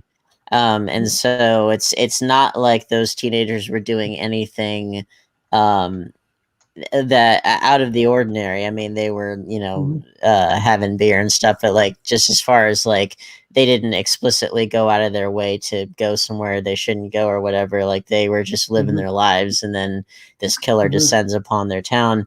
Versus the teenagers here explicitly always go to Camp Crystal Lake, and the observation that James Rolfe pointed out was that it puts Jason more in the mold of like the Gill Man from The Creature from the Black Lagoon, because the scientists in that film go to the Black Lagoon where the Gill Man lives, and so that's his turf. And here, Jason is a creature of the lake. He's always, in water in some way. Not always, but like more so in the later films, like he's very much shown rising out of the lake, because that's like his territory. And so it sets him in a different frame of mind, in a different kind of monster tradition, I guess. And then you've got something like Freddy Krueger, who is in an ordinary neighborhood. That's where he was killed, but then he exists in the dream world, so he could be anywhere. So it you got it all. When you throw in those big three there, it's like you got it all covered. Yeah, so let's move on to the story. Of course, we have a lot of people who end up getting killed in brutal ways. And then we get to our final reveal. So our final girl, and I think maybe one other person, kind of have this, are surviving at the moment. And then they realize this one person is pulling up. They think it's the one guy who will come back to save them, which they are proven wrong, as this is this woman who introduces herself as Mrs. Voorhees and tells us the tale of Jason, which is an amazing little tale about a poor little boy who was left to drown as the teenage counselors were kind of screwing each other at the time. And leads we weren't into doing nothing. finding We out were just messing around. and that was really where it truly turned. As somebody who is one of the few people who actually got to hit the trope fresh, who didn't get spoiled ahead of time, it really was a surprise finding out that she was the killer. I don't know how many of you, the rest of you, I don't think any of the rest of you really got that like I did. But I did, because I saw it later. Oh yeah, I forgot you saw it at 9. Yeah, you hadn't got it yet either. So that was at there. Oh wait, before I move on, Brian Starlord has commented saying, "What a coincidence! We literally just finished Freddy vs. Jason." And then what's up? We're all good. It's good to see you as well. I hope you enjoyed this discussion, what we're doing. We're actually, as we finish this one, we are going to move on to the second one, which is going to be awesome. So it's going to be kind of fun to move forward as we go. So I just wanted to before we go on, Derek James over he asked if and where you can get an uncut of Amityville to the possession. I do believe that Shell Factory had put out a set which is out of print. Actually, this is one I can answer really quick. I'm sorry I missed the question, because they are releasing next week, next Tuesday, they're releasing some of the outliers that were in that series, like It's About Time and some of the others. So you might be able to still get some of the originals through Shout Factory. Unfortunately, it's hard to say which are going to be the uncut because I've got like the DVD versions. Whether they're cut or uncut, I don't know. I think they're all theatrical releases. I'm a big Amityville collector on my channel, which if you haven't, you should check out my video where I go through my entire Amityville collection, which is building because every new Amityville movie I add to my collection, even if it's terrible. But we have a good final battle between the final girl essentially and our and Mrs. Voorhees, who is dead set on getting vengeance for her son, and darned if she is not intense. I think her performance is probably one of the best in the series. Oh god, yeah, dude. The way she slowly starts all sweet and then it slowly unravels into just her going full psycho. I think at one point in that fight too, she spanks Adrienne King on the ass with an oar, which Actually, with that being said, I know that we brought that up earlier, and I know Dane brought it up. I think Mo, you had commented on this earlier, which was, do you feel like it would have been more effective to introduce her earlier? Or do you think having her come in at that late moment was good enough? I know that she made a great impression. I think, dude, your concerned citizen earlier on thing might have been more doable than having her be like staff at the camp. Because then by the point where the reveal comes, we would have noticed that, hey, that old lady didn't get killed. So it would have made it a little bit more obvious. I mean, you kind of know that something's probably weird with this old lady the first time you see it, even blind, because it's like, what the hell's she doing out here in the middle of the night? But she's so sweet at first, you're kind of taken off guard, and then it quickly, goes south. I think if you just introduced her in like a cameo at the beginning, maybe she was at the diner or something and just tried to tell that girl not to go out there or whatever. That could have worked, but I think the abruptness of all of it helps service the twist if you're going into it as a first-time viewer, I think you guys, for the most part, probably know more about the lore of this than I do, but I did look at the trivia page on IMDb, and they did say that originally she was supposed to lose a finger in that first battle with the first victim. And that was supposed to be the signal. Like once she showed up later, you could see she was missing a finger, and they didn't really have that in the budget. So they said Tom Savini could have made a finger out of something, but that was the idea at the time, I guess. I don't think that the billboard would have allowed that. That just seems too formulaic slasher bullshit. Like I don't know if I'd have liked that if she was in there with a missing digit. To the point with that, they could have eased it in a little better. The director decided to have her show up in the same Jeep to telegraph the same point. Yeah. Which does make it more abrupt. It does make it more. Still, they had the film board to consider because they had to get that hard R under control. I mean, even Critter. One of the things that was cut from the film, there was this moment where he was putting his hand towards one of the critters. Well, it was supposed to be a whole long, drawn-out finger biting. Well, it did some. They had to cut a few corners and just cut to. So from one moment, you see the hand go up towards the bite, and then of course the camera has to look away, and then the finger is bitten. So they chopped off an entire head in this movie, so I don't know if the finger would have been the deal breaker. It just seems like a bad idea. Like if I was on set, I would veto that immediately. Like, no, that's dumb. 1 inch too many or whatever. Well, this is something interesting. Breaking news. The Jeep is way smarter. All of you all, which is very concerning. Which is Jeff Bridges has just announced he has been diagnosed with lymphoma, which is a very deadly form of cancer. I know that my grandmother died of lymphoma, so I wish him well. I wish him and his family well. Jeff Bridges, amazing actor. Mhm. We this is not a news channel, but when I see that in my updates, when I get like hit with that, that's still, it kind of hits you with a ton of bricks. Yeah. 2020 Oh, is just like yeah. a year of tragedy, isn't it? Oh, yeah. Well, and you But, also heard that there's supposed to be an asteroid that could hit Earth right before Election Day. Well, yeah, we'll see Although, where that hits. It'll be the political although asteroid. It'll hit one apparently of it's the planets. Mar-a-Lago.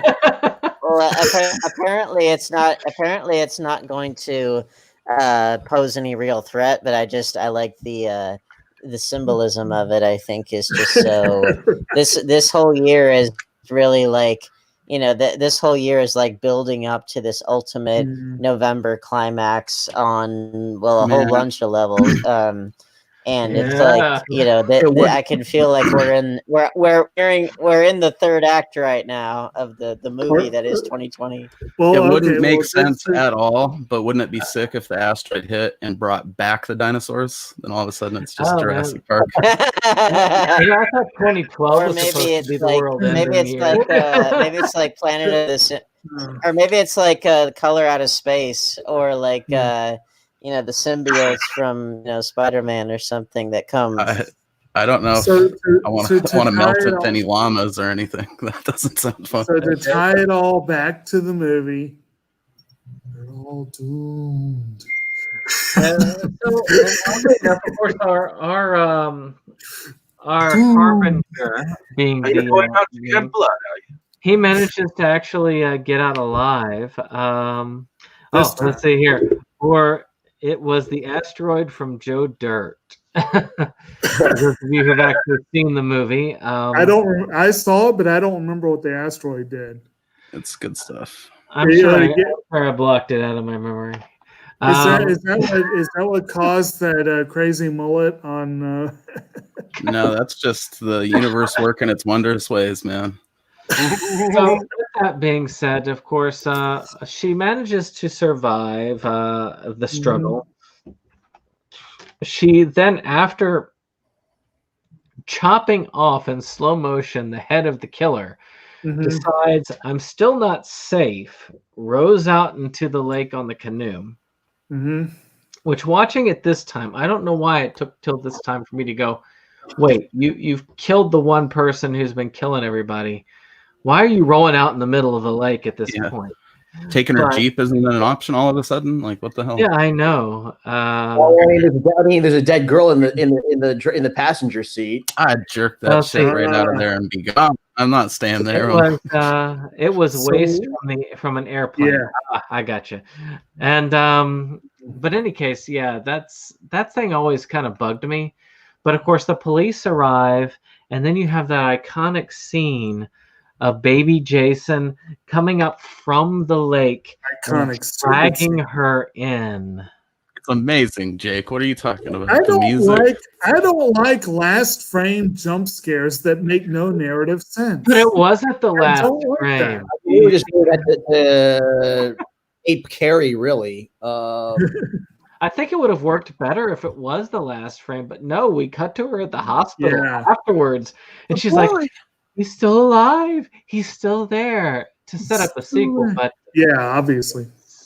That was so stupid. I like, again, not to harp on James, not. I don't know. Well, not to harp on James Rolfe too much, but I like the idea of, like, she goes down in the water and then just fade to black. I think that would have been more effective. Yeah. I think it would have been more effective if we had not done the hospital scene, and just left with him jumping out and grabbing her. Yeah, that final frame shit would have been dope. And it's just disturbing because she doesn't tell you that he's like a lumpy-headed kid when she's telling the story. So the first time you see it, it's like, whoa, did he get that way because he's soaked in the water, or what's? He was, I wasn't sure what happened there. Hold on. Let's see one at a time. Dave and Forrest, you're both kind of talking at the same time, so we'll start with Dave and go to Forrest. Dave, what were you saying? I guess I think that the hospital scene would have worked better in the second film at the very beginning of the film, Yeah. Right. Before she was getting the flashbacks, we get the hospital scene, and then you see it fade in, fade back out with her at home having the flashbacks. I'm glad you reminded me of that. I'll have to talk about that when we do the second one. So, Forrest, you were about to say something as well? When Mrs. Voorhees is having that I guess it's like a flashback or in her head of Jason drowning, you can kind of tell. You do get a glimpse that he's bald. That he has like a bald, lumpy head. Oh yeah, that's of course. But the mother mentioned that he was glimpse seeing that shit popping out of that friggin' water. Is kind of funny. Later on in the series, we get kind of a human head later on. More towards what was it? I think it was Jason Takes Manhattan. Yeah, Jason Takes Manhattan. He was a more normal-looking kid. Yeah, right. So he's going into the Big Apple. He had to get plastic surgery. So we're going to be talking. We're going to be moving into the next film. What I'm going to do is I'm going to save favorite scenes for the very end, and just do favorite scene from each film at the end. Now, when we do the second film, but before we go into the second film, what did y'all think of the music and special effects here? Effective, such as they were. Yeah, I mean, it's, I think there's probably people that go back and hear Tom Savini and look at this and expect something else. And it's like, it's good stuff for the time, definitely more graphic, maybe in a slightly more realistic way than other slasher films had maybe been to that point. Yeah. I thought it was believable. I think a lot of that had to do with Savini's Vietnam background. Yeah, like when that girl's throat gets cut, that pretty much looks like what I imagine an actual person's throat getting cut probably looks like, because and he'd know. You gotta love though the music also when they did this. Yeah. The music is iconic because this sets up the music for a generation. Mm-hmm. Oh yeah, and even just that one sound effect, that little, everyone knows it, Yeah. It's that is impossible to get out of your head, like after the first time that you hear it. Even though parts of it. Yeah, I think as a horror fan, if you haven't been like walking through the woods or something and just done that jokingly before, then you missed an opportunity. I can't help myself when I guess it's like the Jaws theme if you're in the ocean. Yeah, exactly. I often will do it over the phone too when Jess is like going to her car after work at night. That always gets a good reaction too. Does anybody look at these themes really overall and think of themselves? I mean, they're simplistic, but they're extremely effective in what they do. I mean, I don't know of any piece that's extremely complex that they use in this, but there's a lot of good that comes out of simplicity. Well, they also do kind of baldly copy some of the notes from Psycho. Like it's a very Psycho. Yeah. That thing, yeah. So before we get too far away, I want you ran right into music before I got to throw in anything on the effects. Mm-hmm. There was a scene that definitely supposedly was suggested by Savini that definitely would have benefited from using some actual props and whatnot. And because they did not go that route, it cost the film an entire star in my book. And I'm kind of disappointed that Dustin's not here with us to hear his take on it. I was pissed when they killed that snake. I was pissed. There was no need to do that. Oh, yeah. And supposedly it was a pet snake, and the owner was standing right there crying that they killed the snake. It was a black snake too. It was a black rat snake. Yes. They're harmless for the most part. They'll give you a nasty bite, but they ain't gonna hurt you. Even then, I had one sink its fangs into my wrist, leaving a actual clear bite pattern on my arm, and it barely hurt. All it did was felt weird, and then I had to put alcohol to stop the itching. That's it. It's so it didn't have the snake bums me out for sure. And Yeah. the most unfortunate part is, nobody ate it. If this was like some type of, tropical cannibal flick from back in the day, someone on set at least ate the thing. Oh, it yeah. went to use, like. Yeah. I mean, it came out in 1982 that they started, that Hollywood started, they had to start regulating treatment of animals on film sets. Yeah. Yeah, that's one of the things. Like Cannibal Holocaust was really bad about that, and but that's the thing. I'm glad that things have improved. Treatment of animals as time has gone by. Snake is not bad as far as flavor wise. I've had it myself. I feel like it's more fishy, but it's. I'd like to try it. I've never tried it myself, but I'd imagine a rat snake, since they're so big and muscular, they probably would. It's probably as tough as gator is, just a little bit more. It's all how you cook it, man. I had gator and it was good as shit. But you were saying, Brandon. So with that being said, we'll go ahead and start wrapping up with our initial discussion, so we can move on to the second film. I want to definitely give some time to that. I'm going to try and do this one differently when it comes to our thoughts on it, as I want to try and test this out for time. Is instead of having us kind of do a free-for-all, I'm just going to start going one by one and giving you all a little bit of a close-up to help on that, and letting you each have your piece, and that way we can try and just move from one to the other and see how we can go. And then we'll talk about it afterwards to see which one of these styles works better. So with that being said, the second film was an interesting one. I'll start with you, Dane. Is this your first time seeing part 2? And what was your first impression? I like part 2 quite a lot more than the first one, to be honest, because I think that it's still kind of an easygoing movie in terms of pacing, but I think the characters are more memorable. I like the fact that, of course, Jason is finally on the scene. But also the great stuff with Mrs. Voorhees from the first one is not wasted. It comes into play. I like Sackhead Jason as a look. I'm glad that he has the hockey mask for, the remainder of the series after part 3. But I think it's a little bit like how every superhero has to have their in training costume before they get their official one. And that's kind of, that's kind of the feel I got with it. But I like the pacing. I like the lore of Jason that gets expounded upon with the campfire scene. I like I think it feels like it's kind of coming into its own a little bit more.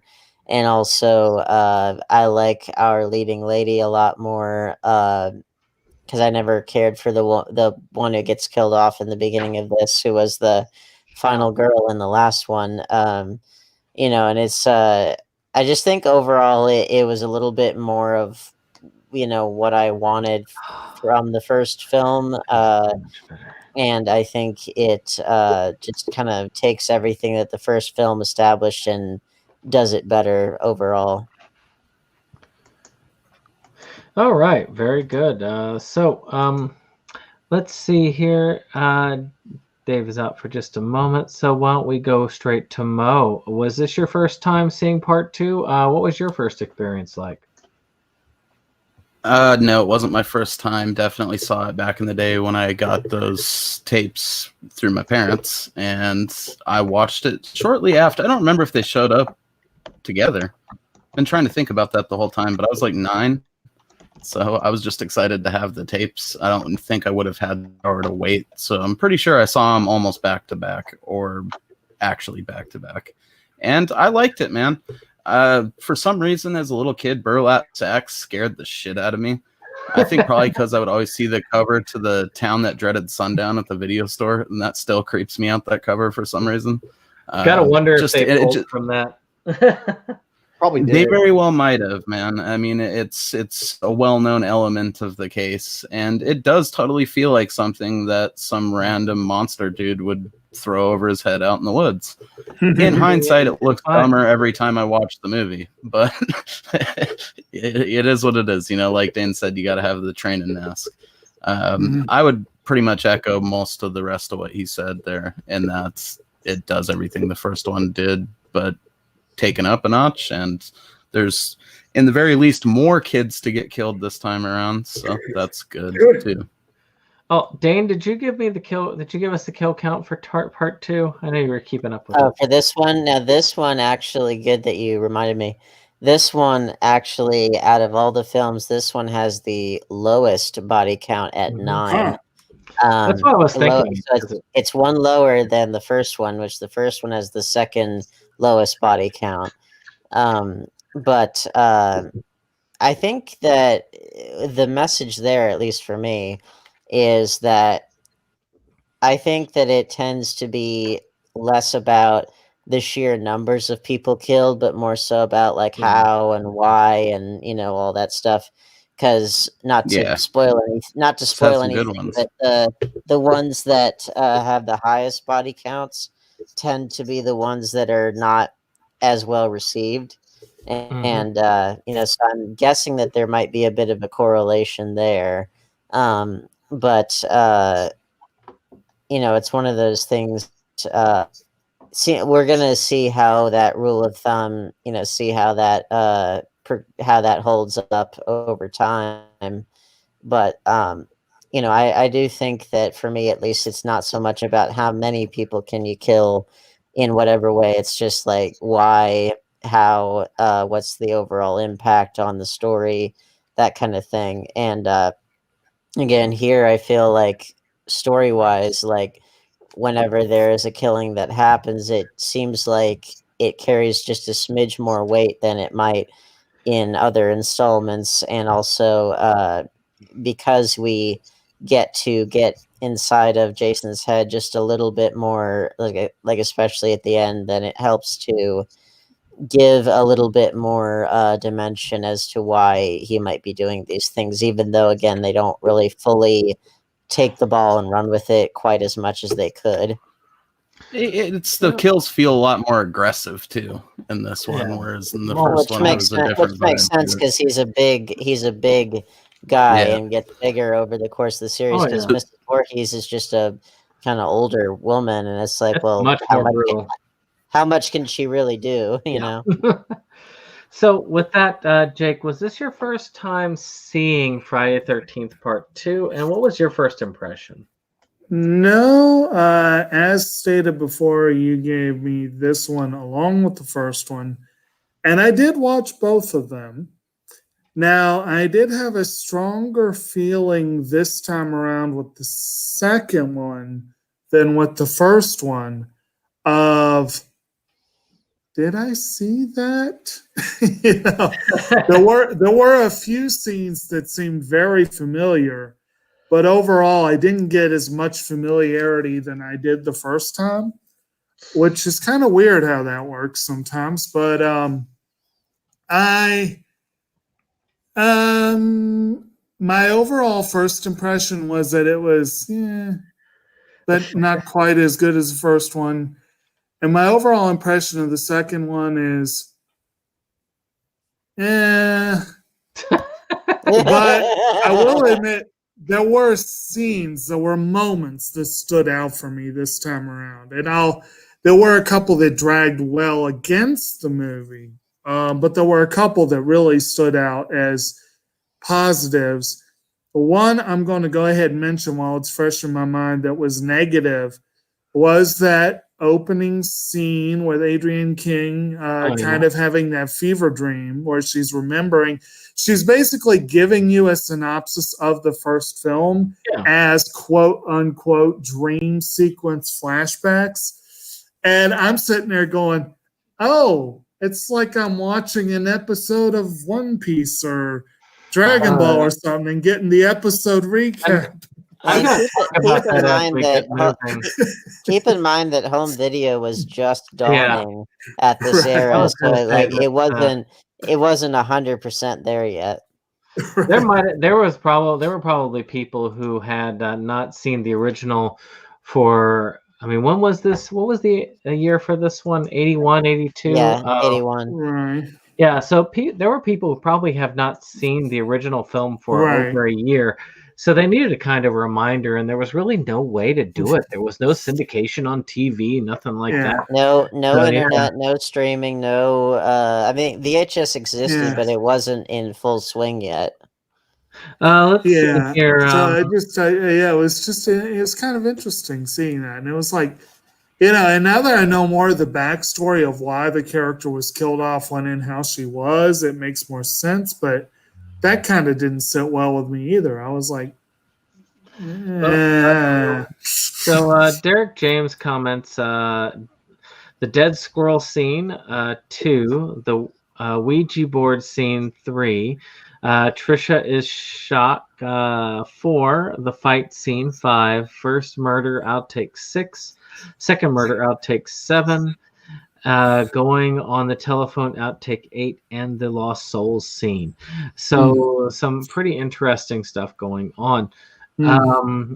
But we'll go ahead and keep going with our first impressions. And I do want to get to some of the other stuff as well, especially the box set exclusive stuff, because I do want to touch on that before as we go. So Forrest, was this your first time checking this out? Nope. I saw it. I actually saw.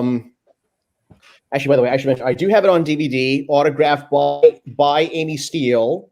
Oh heck yeah! Nice. Yeah, I was at a screen. Yeah, last year I was at a screen. I was at a double feature of parts 2 and 4, and Amy Steele was there doing a meet and greet, and she also presented the movie. Oh, can I ask you a question real quick? Since you got the deluxe edition, is that the uncut edition of that part 2? It is not. It's the theatrical cut. Okay, just want to double check. Well, I don't think that there is an uncut version. I mean, I looked at my set. The only uncut ones that are there, are the first one, Jason Goes to Hell, the 2009 remake, and I think that's it. Yeah, that's it. So that can give you a clarified answer, Derek, just as you know, because you can get that uncut part 1, and of course, Jason Goes to Hell. You can easily get that part separate, and the same thing with the 2009. Sorry, Forrest, go right ahead. Anyway, but yeah, this was not my first time seeing it. Actually, I remember the first time I saw it was actually probably again I caught it on television as part of TNT TNT Monster Vision's Friday marathon.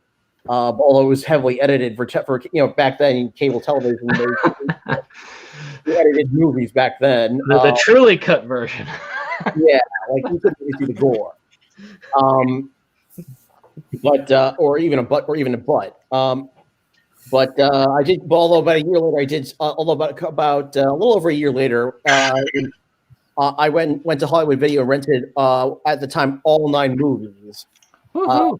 So I went. So I did watch. So I watched on. So I saw it on VHS. I probably put it as my. I would put it as my second favorite movie of the series overall. All right. Yeah, because I felt like it. As you guys were saying, it kind of took the. I felt like the series was really. This is where the series really starts to come into its own. Whereas the first one was. I mean, Sean Cunningham admitted that the first one was a blatant cash in on Halloween. But here I feel like you've got Jason. He doesn't have the hockey mask yet, but they're starting to find their footing with the series, with the character. Again, also you guys mentioned, I think the characters here are better. The characters here are better, and especially the character of Ginny, who's the final girl in this movie. She was a strong one. Yeah, she was much stronger, much smarter. Also, I kind of like. I also liked how this one kind of played around, because in this movie you've got the camp clown. You've got a camp clown, but and you expect him to get killed. He's the kind of character you expect him to get killed. In any other movie, you would expect him to get killed off, but no, he doesn't get killed. He goes off with a bunch of campers to go out partying, and I hope I'm not spoiling this, but he manages to survive. Yeah. That's not interesting. So, with that being said, Dave, was this your first time, and what were your first impressions on part 2? This was not my first time watching this film, and going at a perspective that this was originally intended to be an anthology type of film. Seeing the turnaround that they did on this film to continue the Camp Blood atmosphere, it wasn't entirely a bad film, at least to me. I liked this film because it was kind of like Jason wasn't quite there yet, and I mean, you had him as a killer. You had victims that were from the last that came back in this one, even if so briefly, and I thought that the same premises, the kids come back and try to revive the camp.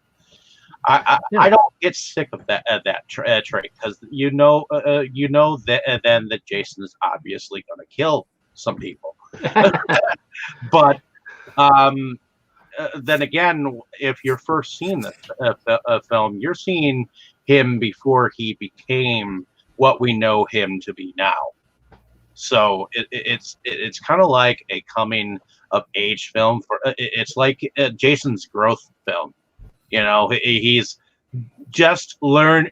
I mean, however old he's supposed to be, I don't know, but he is an obviously well maintained killer who is on the loose.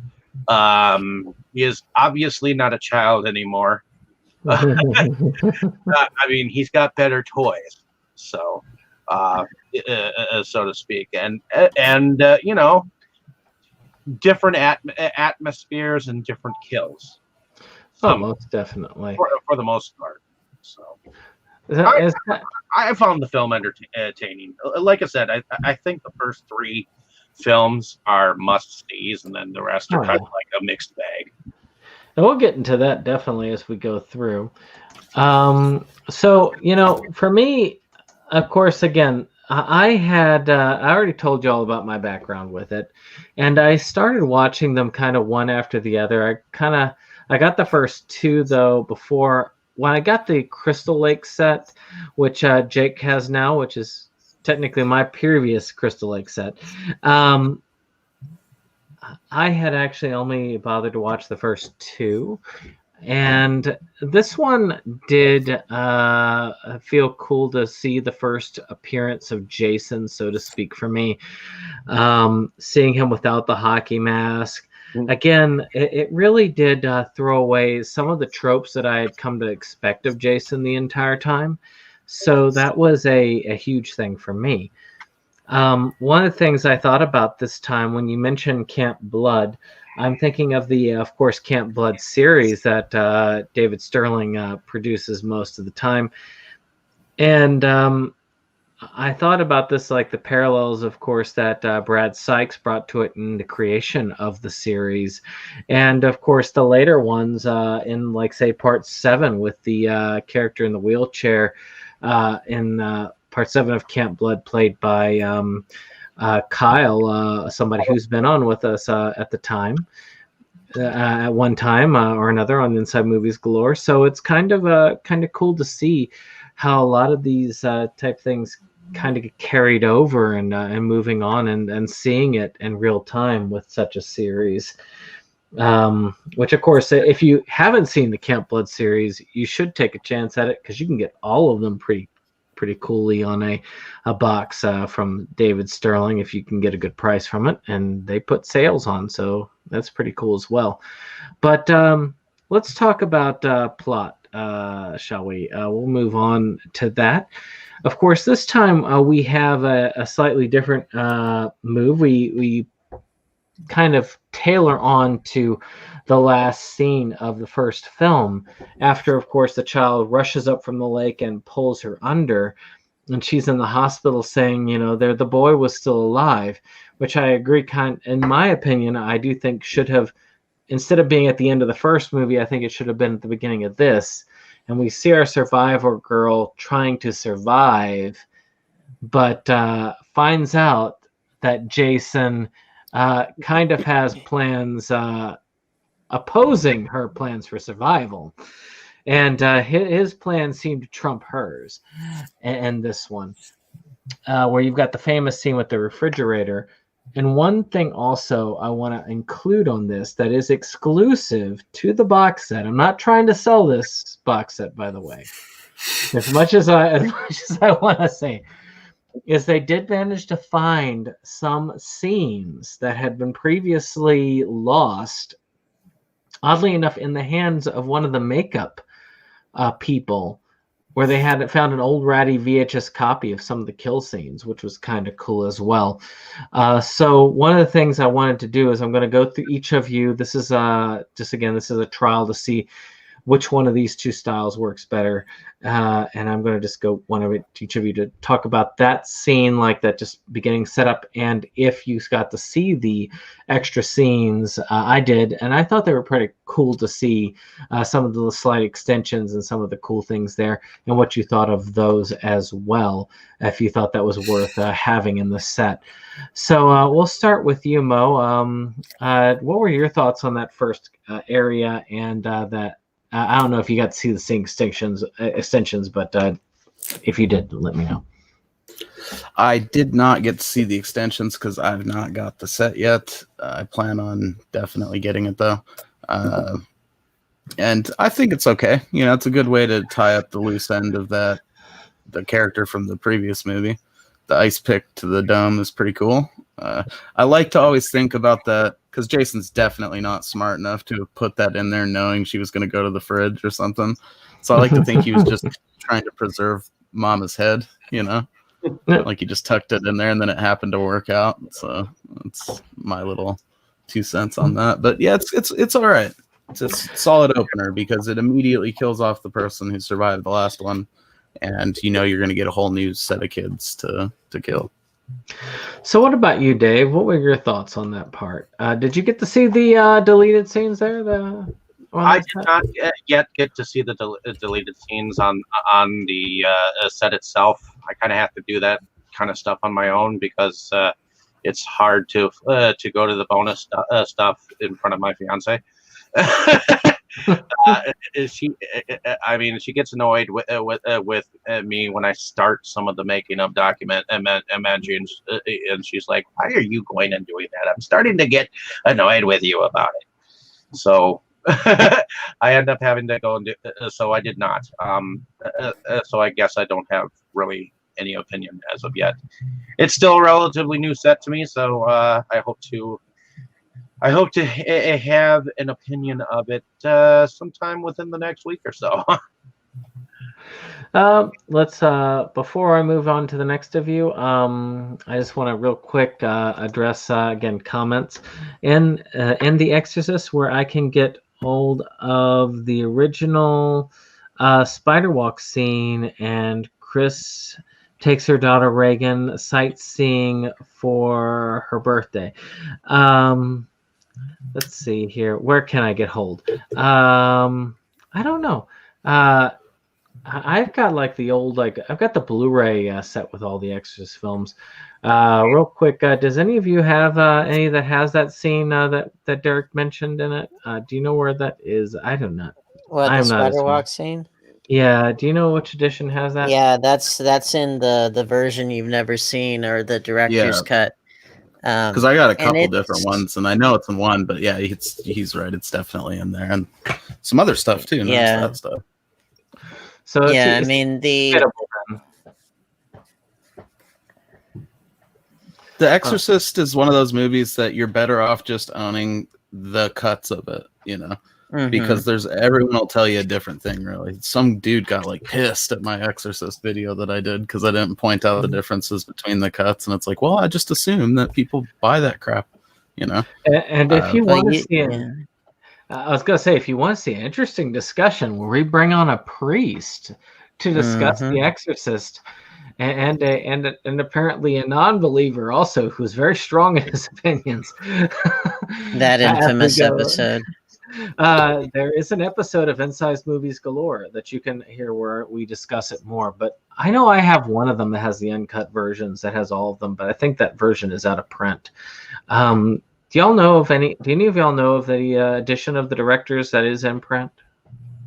Oh yeah, there are versions of the director's cut of The Exorcist that are out all the time. It's not hard to find at all. Well, actually, with you saying these things, Dane, I'm actually going to go to you on that. Your thoughts on that first scene where the final girl gets it, and did you, since I know you have the thing, did you get to see the extra stuff from the makeup director? I guess his scene. I haven't watched anything from this set yet because I've been really busy, but I will be diving into it. But it's a good opening scene. It helps to let you know that anybody can be a victim of this killer. The disadvantage is that, outside of Tommy Jarvis, who's sort of a kind of weak excuse for this, in 4, 5, and 6, we don't really have like a Laurie Strode, or we don't have a Sidney Prescott or anybody to really get to know all that well as a protagonist in the thing. Well, Tommy Jarvis. That's what I said, but he's kind of not yet. Yeah, he's a weak excuse for one, because we don't really get to know him all that well. Yeah. Well, what about you, Jake? What are your thoughts about that group? I know you didn't get to see those stuff from the box set, so I guess I'm the only one who got to see that. My thoughts on what? The initial scene where they killed off the final girl. Oh, like I said, I wasn't really all that crazy about it. I was like, okay, well, that happened. And the reason why they killed her off was because Adrienne King, apparently she got so popular after the one that she attracted a stalker, and she told him to kill me off. And do you think that they killed her off too early, Jake? I mean, I don't think they needed to do it that quickly and abruptly, and I just. Yeah, I liked the character enough that I didn't like seeing that, and it does make me sad hearing the backstory of what happened. Like, people don't mistreat your favorite actors that way. That's just not good. But yeah, it's kind of a fake out. Now, I will admit, it's not as bad of a fake out as, like, let's say Nightmare on Elm Street, where you have the protagonist killed off halfway through the movie. And you're like, wait a minute, wasn't she the what? Like, this is more like, it didn't bug me as much as that. Like, this is more like, say, the Scream ones, like, let's say, killing off Cotton in the opening scene of the third movie, that sort of thing. It's not as bad. It's still disappointing, but mostly I was just put off by that insanely long recap, and Ice Pick to the Head just doesn't do it for me. So yeah, as I say, the best way to take that recap is try to think of it like this has been about a year since the last time you've managed to watch any of it. Yeah. And it's just like when I try myself that when I see an anime that does it, I was like, okay, this is assuming that I've been a week without seeing an episode and not watching them back to back. With that being said, Forrest, what were your thoughts on that opening bit? On that opening scene? Mm-hmm. I mean, I'll admit, usually when I watch the second movie, I actually do fast forward a bit through the through the recap because it does feel it does feel very drawn out after a while. Actually, not after a while. It just feels very drawn out. It gets very drawn out, like you were saying. But after that, it gets. I feel like it starts. It gets good. It gets good. It gets very good, very tense. When she and then when when she opens up the fridge and sees Mrs. Voorhees' head. That's actually a bit. Just a little side note. Every time she opens up that fridge, I always think of Venkman's line in Ghostbusters, like, "Oh my God, look at all that junk food." It's like, forget the head. Look at all the junk food in her fridge. Oh, perfection. Yeah. But it's a good opening. I kind of like how Jason was courteous enough to take the teapot off the stove before he left. Actually, yeah, we mentioned that as well. I was like, oh, well. It's like, nope, I don't feel like tea. Well, if you don't want to, you're still a serial killer. You just murdered your first victim. You don't want, and it's obvious she lives in an apartment in some sort of like multi-family home, so you don't want to attract the other a tenant, get the attention of the other tenants. I always thought this Jason was a little bit sneakier and a little bit more crafty than Jason was in all the movies beyond. He's also a lot faster too. He's a runner. And but this Jason is far more alive than any of the other Jasons, one could say. So we, of course, move into the main plot after we, of course, get rid of any vestiges of the previous film. And we move on to a camp that's... I am... Sorry, I unplugged myself there. We move on to a camp that's kind of set up fairly near Crystal Lake, and their objective is to train camp counselors from all over. They're bringing the best of the best over there in order to train them up so that they can do better as camp counselors. Yeah.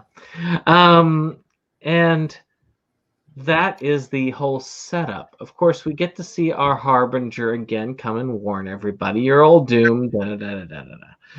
And but for the most part, the first day, other than some basic scenes of some fake outs and some basic, I'm watching you scenes, there were not a lot of things other than the introduction of the characters, which I thought was fairly similar to the way they introduced the characters in the first film in some ways, including like having the person who's the head of it with one of the girls who's late there and them having a past.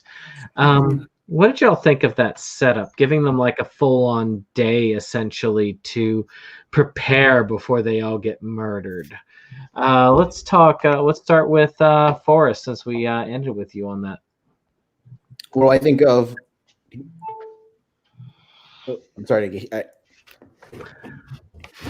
Lots of people texting. Yeah. That whole setup scene. I think it was pretty good. I think it was when they first get to camp. Mm-hmm. Right? And they give a whole day for it too, which is it's not where it's not like we're oh God, I'm losing my train of thought here. But no one dies on the first night. That's the weird thing on this. I mean, if you don't count the first person that dies, and no one else dies on that first night. No, nobody does. They kind of play. I guess compared to relative to the first one, they kind of do play with expectations a little bit. It's not going to be a whole day of counselors just getting axed off. And with all these counselors around, it's like you don't know who's going to be. You don't know who's going to be who. There's so many of them this time around. You don't know who's going to make it and who's not. There's a lot less expectation. There's a lot less expectations this time around. Oh, definitely. How about you, Jake? What's your thoughts on the setup here? Do you feel like giving that extra time helped you with any of that? as far as getting to know them, getting to like Yeah, them, you got a whole day and night with the camp counselors instead of like them being slaughtered first night. Yeah. You do get a little more of a feel, I think, for you get a little bit more of a feel for the characters, a few of them in particular. I mean, you got Jenny and Paul as the main ones, and you get to know them pretty well, and some of the others are there. Definitely. It's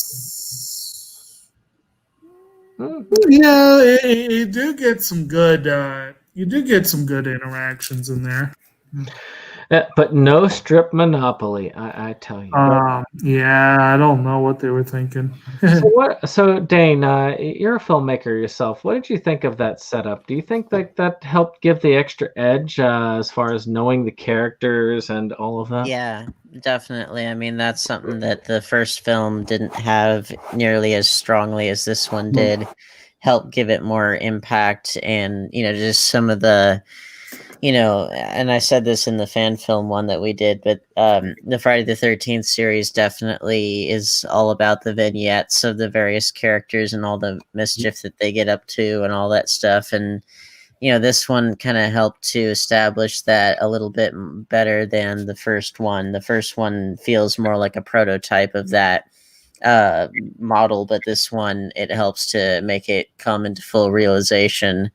And, again, I just think part of it is the way that the characters are written. Part of it is also the charisma of the particular actors. But for whatever reason, even though there are no particularly deep characters in any of the Friday the 13th films, but out of all of them, I think these characters at least make an effort to stand out and to make themselves unforgettable. And I think that is accomplished very well. And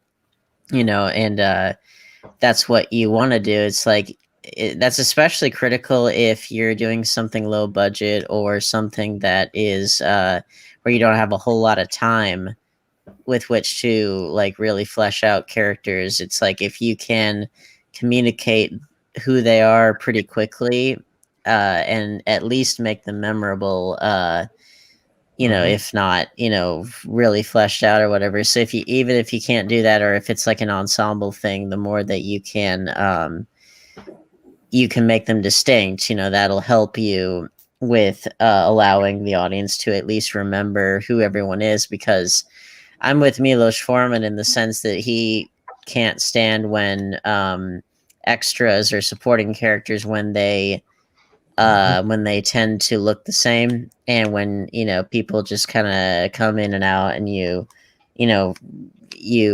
forget who they are, or they look too similar. And so that's why with Amadeus, why you made sure that all of the supporting characters really stood out from each other, and that you remembered each and every one of them, and like visually as well as through their behavior. And I think we get more of that here.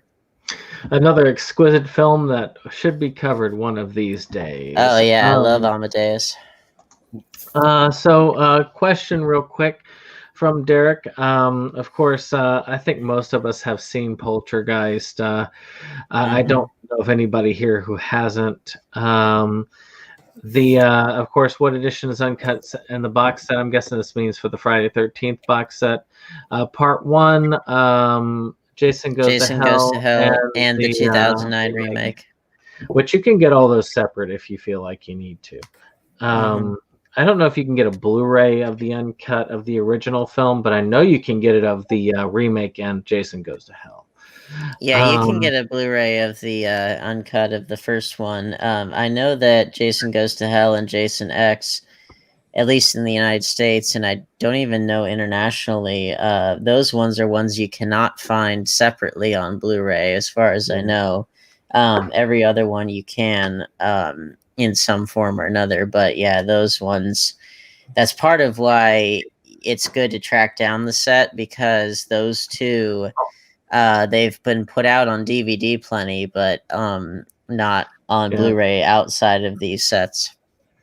Oh, for those of us out here who like uniformity, this is an amazing set, and just for me, it just feels good to have it in the collection. Well, it's nice to have everything all in one gorgeous package, and it is a gorgeous package. Let me tell you. I mean, show us that like the other side where you can see the set. I mean, take a look at that. Isn't that gorgeous? Like you can just you can see all the movies all lined up, all in their correct order. And my apologies that my webcam is not the best, but see, Dave's a little bit clearer. Yeah, Dave can show us how it looks there. Yeah, I mean, yeah, that is just. I mean, to me, that's just kind of a gorgeous thing. They almost all line up except for the last one. You can adjust that case thing to make that. So it's just I don't know. It's all about there. I mean, some people are okay with having like a Blu-ray of the second film, DVD of the first film, all this. But for me, I love having like kind of a uniformity. Again, it's just sort of a weird thing. It's just like I have to have all of the if I have the first film and I know that there are other theatrical releases, I really feel the need to have all of them. Yeah. Unless they were straight to video, and then I still feel like I should get them all, but I can tear myself away. Which was really hard for a lot of Phantasm fans for a time because 2 was unavailable. Oh yeah, 2 was such a pain in the butt to get as you can see, as I'm holding them up here, the advantage with this set, unlike the other set, the other Blu-ray set, is you can see all the original poster artwork, and they're all individually boxed, and there's all kind of cool stuff. Hey, Shop Factory, if you guys want to pay us for advertising your set on this, well, on this show and also on my channel where I unboxed it, and I mean, but then again, ship a complimentary set directly to my house. So but then again, it's this is one of my favorite poster designs. Then again, it's like everybody and their mom has reviewed this set at this point, just because it's kind of the thing to talk about in the horror world, which another great poster. I don't know about that. Well, and actually, I don't mind that Jason Goes to Hell, especially in the Blu-ray format.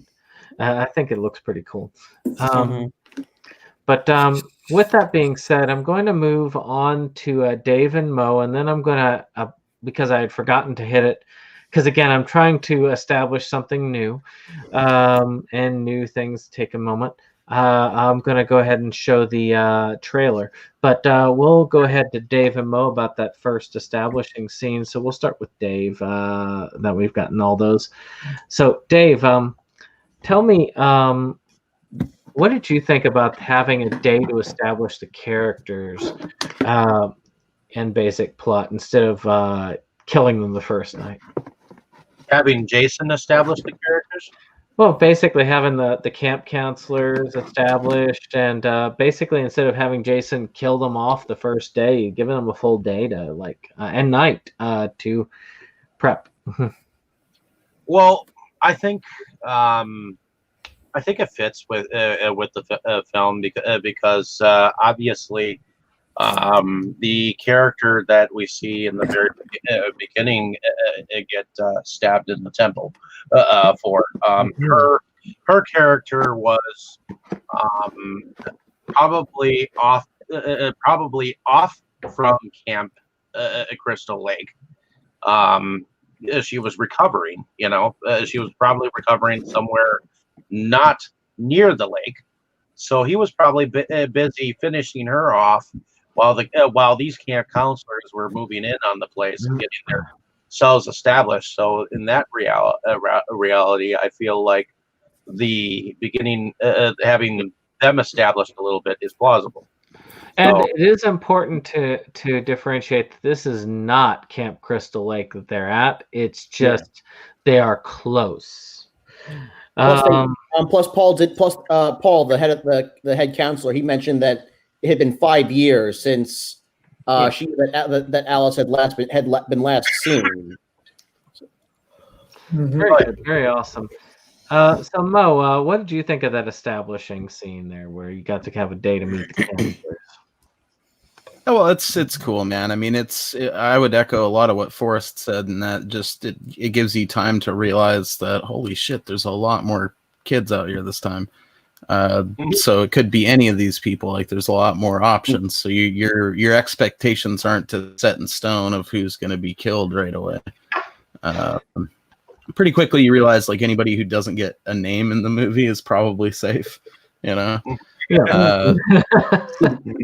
But it's cool, man, and actually that's kind of blown my mind right there, Dave. The whole idea that Jason's travel time accounts for that day, because that's something that's always bothered me. Like, he travels away from Crystal Lake to kill Adrian King's character in this movie, and then just never leaves again for 7 movies, you know.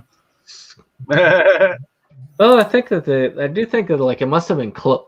They must have been close to it. I think that a lot of it was established. I think that she was trying to establish she was coming back to the area in order to confront her fears, because he went somewhere different in 5. He went. He went. Well, no, 5 is 5 is a doesn't count, but 6 he was in the burial ground. Yeah. So I think there's Camp Crystal Lake, and then there's the town of Crystal Lake. Yep. And with that, why don't we take a look at the old-fashioned trailer? It's sad to say it's old-fashioned, but this is 30-some years old, so yeah. Almost 40. Don't remind me. Picture shows. Don't remind me about that. I don't want to think about that. But here, we'll go ahead and I'll show it off here.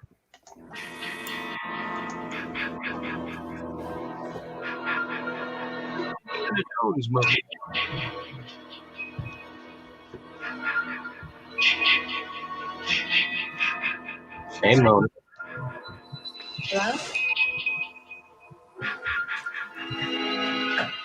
Michael Myers. Oh, he got some good boots in that scene.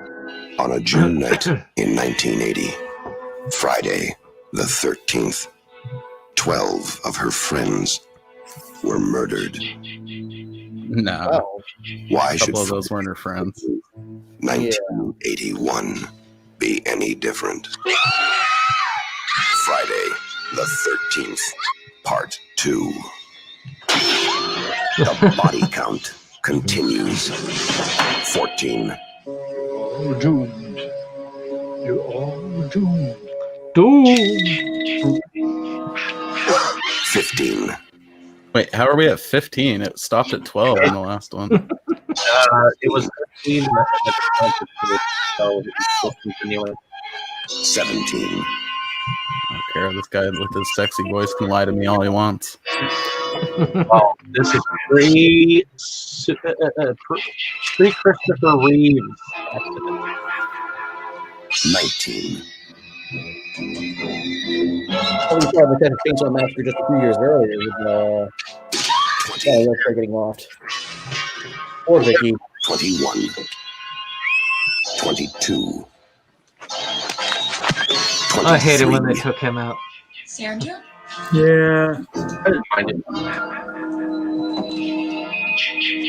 The day you count on for terror is not over. You gotta watch his Friday nails. the 13th. Part 2.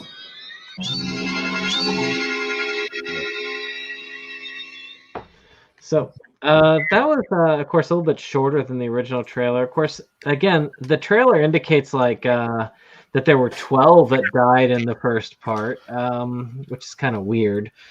Yeah, the numbering system those is numbers, throwing me man, off. they're gonna lose track once they're in the theater, you know. See, the thing is, there were some people who were killed off at the same time, so I think that's why it's numbered down to 10. I see, but it's kind of cool, like seeing that, and you get to see a lot of cool things. Like I said, Jason's poor condition fingers. Looks like he hit his thumb with the hammer before he started. That scene always made me okay. The first time I saw part 2, that scene always made me jump. Like when he pops out of when he pops out from under the covers. Yeah. and you just see that eye through the sheet through the bag. Yeah, that was just this Jason was quicker, he was smarter, he wasn't as much of an unstoppable killer. He was closer to the killer in Scream than he was to the Jason we know today. But he was still an intimidating and nasty killer, much more intimidating than Mrs. Voorhees, to be sure. Yeah, you could almost connect him with like the Boggy Creek killer in here, in a sense, because that dude had a potato sack for a mask. So, with that being said, we'll move through a little bit more of it, and we'll move as quickly as we can. Let's talk about let's talk about how it goes through. I'm going to do a quick synopsis of what happens, and then go through each of you to get your opinions on things going forward. So we have the setup, which was the day we talked about that, and of course we have the violation of our warning from our harbinger, which was the two who decided, heck with the no trespassing, we're going to check out Camp Crystal Lake. And if you notice, that's what triggers the whole event of killings starting. It doesn't happen until after that. Yeah, he was fine over there, and then they fuck around at the camp, and he's like, "Them damn kids, get off my lawn!" Like, that's pretty much what. And they get chased off by the police, but at the same time, it's not enough. And then the killings start. The majority of them get off just because they're all getting drunk in town during the time that it happens. And I think that's why the kill count ends up being so low, is you're only really dealing with the ones that are left behind. You've got the two major troublemakers, and of course the ones that want to stay behind to kind of screw. And that's and those are, of course, all the sinners, except for the one, the virginal, of course, again, our survival girl, who manages to survive. And again, you get to see this new Jason. So there's two things I want to look at this point. One is, what are y'all thoughts about this setup? And the other one will be, and I'm going to combine these two into one question, just go down each of yours. What are your thoughts of this Jason as opposed to Jason in the later films, and of course as compared to his mother? And I'll start with you, Mo. What are your thoughts on that? Again, setup's pretty cool. I feel like it's kind of a cheap way out to have half the kids gone, but it works. I mean, they probably didn't have the budget to kill all of them, as much as I would have enjoyed that. And this Jason's pretty cool. I will say, like I said at the beginning, the sack really freaked me out as a kid. Probably 4 years would have said that was the scariest he was, until he gets all rotten and gross later. But the more times I watch this movie, the goofier the sack actually looks in person or whatever. It looks way cooler on action figures these days to me than it does, or statues, you know what I mean, than it does on the actual dude in the movie. Still a neat choice though, because it makes total sense. I always just wonder where he got the overalls though. Yeah, sure. He had some nice boots there too, if you think about it. If you look at the he's well dressed, like he robbed a farmer or something. Like a really well kept farmer. And then maybe that's where he got the potato sack too. The poor potato growing bastards just out there naked now, or in the very least dead. Yeah. Like this scene in Terminator, get rid of your clothes. I need your clothes and your boots and your motorcycle. So Dave, that's it. He took the motorcycle. That's how he got back and forth so quick. and how did he learn how to drive that motorcycle? It's the same logic as in Halloween. There you go. But Dave, your thoughts on these things? Well, I liked the Jason in here. He was definitely pretty scary at the time that I saw this film at. As far as the setting goes, I have to agree with Mo here. I mean, the fact that they had most of them go to this party, and half of them stayed home like potato bugs. It was just oh, well, see what I did there. Potato stack, potato bugs. Anyway, there's always the busybodies who want to go out and party, and then of course there's the lazy people who want to just have sex on the home front. So it's sex has to be involved in the Friday the 13th movie. It's a given. The people are going to be at some place, and they're going to be alone, and there's going to be music played.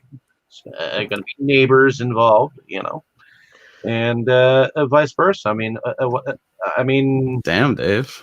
Well, I mean, it's kind of like a country homegrown movie, So the moral is, if you're gonna have sex, do it out of town at the time. I mean, I would have definitely been at the let's hit the pub than a hotel crowd, so I would have survived the movie. Yeah. But among friends, I mean, some people feel a hell of a lot better having sex with strangers or among strangers, Dave, and if you're trying to convince us to have a key party, now's not the time. I've got my toga dress already. So, Dave, your thoughts on this Jason as compared to later and the earlier version with his mother? Well, both films together. I mean, what do you think of this particular version, the second film version, as opposed to either the earlier version of the killer with his mother or the later versions of Jason?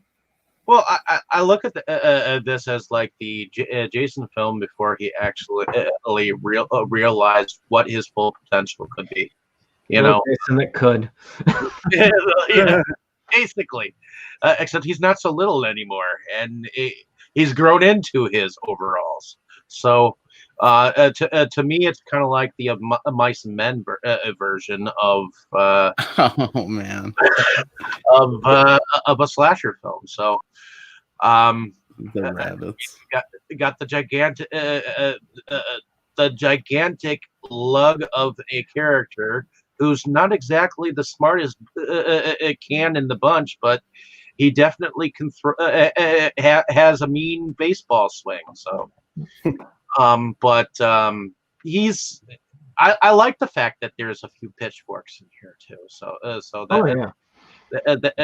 at least a little bit Farmer in the Delish, but you got a mean pitchfork in this one.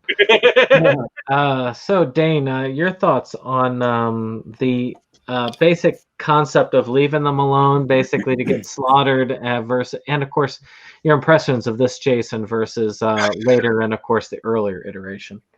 Well, I mean, I like Sackhead Jason. I mean, he's not quite as he's more of a weird recluse hermit person in this one, as opposed to the undead, pissed off, Titan of terror that he would become over time. And for this still kind of early, I call this Jason in training, and I think that it services what he needs to do at that particular time. And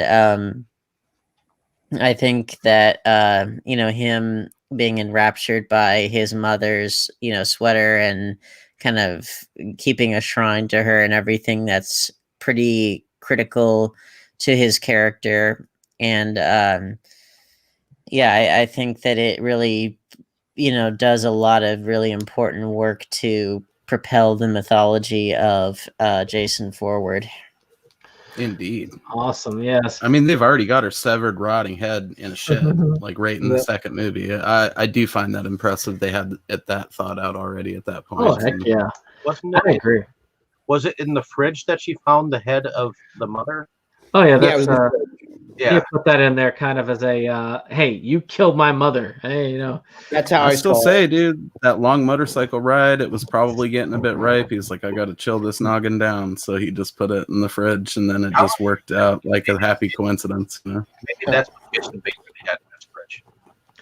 So, Forrest, what are your thoughts on that whole concept of the scene, leaving them alone with the intent of being slaughtered, and then, of course, your thoughts on this Jason as compared to other iterations? I mean, yeah, I think I kind of agree with Mo that I think that maybe they they wanted to do. They probably wanted a bigger body count, but budgetary constraints probably wouldn't allow it.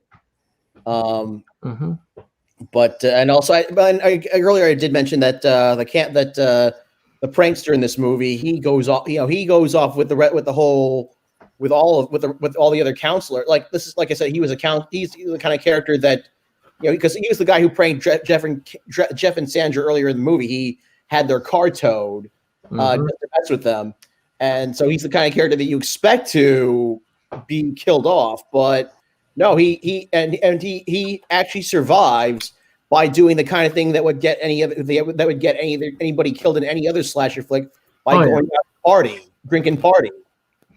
Like I said, the moral is don't party at home.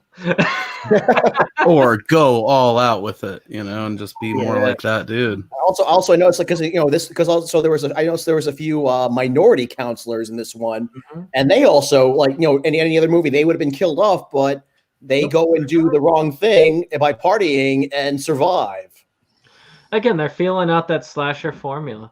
Actually, that's one thing I liked about this. I like about this one. It definitely bucks a lot. Like, even though a lot of the tropes did kind of start with Halloween, Friday the 13th, part 2 tends to buck a lot of them, or even buck a lot of the tropes of the series. I mean, you got to feel it out. I mean, it is definitely early in the tropes, that's to be sure. Plus, also earlier in the movie, it's heavily implied that Jenny and Paul have sex, and Jenny survive, still manages to make it out alive. Well, to be honest, this sequel almost didn't happen because it was originally supposed to be like vinaigrettes of what the superstitions of Friday the 13th means to people. More of a documentary. And see, I've always found that novel, and I think Halloween, they kind of tried to use that excuse with part 3. I still don't buy that bullshit. I mean, they made the first 2 about Michael and then just did a different movie, and I think they thought they could sell it. But I'm glad they didn't go that route. I mean, obviously we got a kick-ass slasher franchise out of it, but it just seems like bad news to try to do a series of films like that. You should just do anthology movies. I think if you're going to do an anthology franchise, you got to do it like right out of the gate rather than doing it 2 or doing it 3 movies in. So, but as far as Jason in this movie, he definitely seems a lot more. He seems a little. I definitely like he's less of a brute and more like he's a little more cunning. Like he sets up traps for his victims. He builds a whole. He's able to. He's at least smart enough to at least try and build a place of build some sort of housing. Right. Well, I mean, and he also hasn't taken an axe and a machete to the brain yet. So we got to evolve. And also, he's a lot faster. He's also a lot faster, but at the same time, he's like, like for example, when Jenny's hiding under the bed in the cabin, like he's about to, when she comes out from under the bed and he's standing right over her ready to kill her, but then he falls over. He's a little more. Like, I guess vulnerable or clumsy. He's not as powerful. He's not as powerful as he would be, which I found really interesting. He's far more human. Yes, he's human. And I mean, I like how. Again, he's more of like a backwoods hillbilly than this brutish zombie. So, I mean, I was a big fan of the video game, which was a. I have that right here. I'm talking about the more recent one. That's the one, Forrest. I forget what this guy's saying. That NES joint is the shit. I finally got my time on that down to 16 minutes last Halloween. Impressive. So, with that being said, I'm going to move it on so we can finish the plot and then move on so we can start moving. I'm sorry, Brandon. Not a problem. The new game did kick ass. They were both fun in their own ways. I looked at the first one as fun as a Goonies 2 sort of way. It's a bitch though at first. Oh yeah, you need a game to beat it. And Purple Jason is a classic. I actually went the extra mile to make sure I unlocked Purple Jason in the other game to remember him by. It's beautiful. So, with that being said, let's go ahead and wrap up the plot, which is simply, I mean, she finds his shack. He's been living in this shack for a while. He's got his mother's severed head, got the sweater, got it all sitting there, and she manages to put on the sweater and convince him for a moment that she's him. I mean, she's the mother, and manages to like really hack him good. They do that slow motion hack to show that it means business. You know, when you hack somebody in slow motion, it's obviously much more effective than a regular hack to the head. Well, and we can't forget, Brandon, that she has a background in child psychology. That's why she knows how to do that with Jason. Exactly. And in the video game, you actually, the only way to kill Jason is, of course, you have to have Tommy Jarvis, and you have to have the sweater, and you have to have the machete. And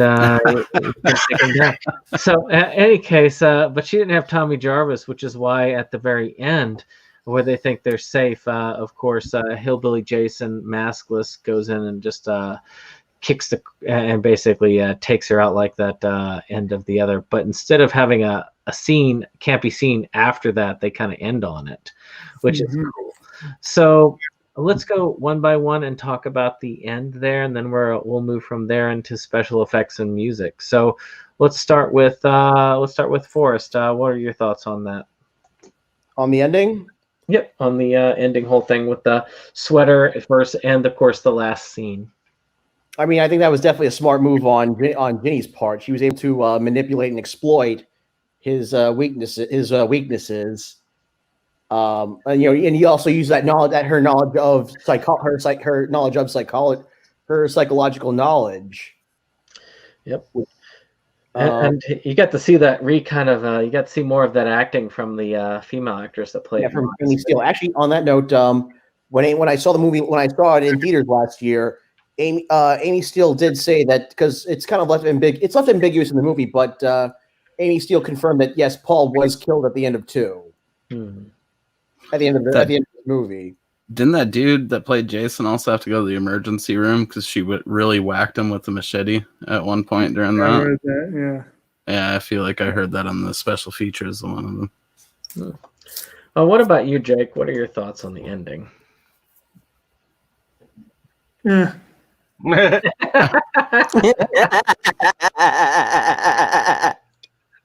didn't really. I don't know. It's like, I am glad they didn't draw it out like they did the other one. I definitely am.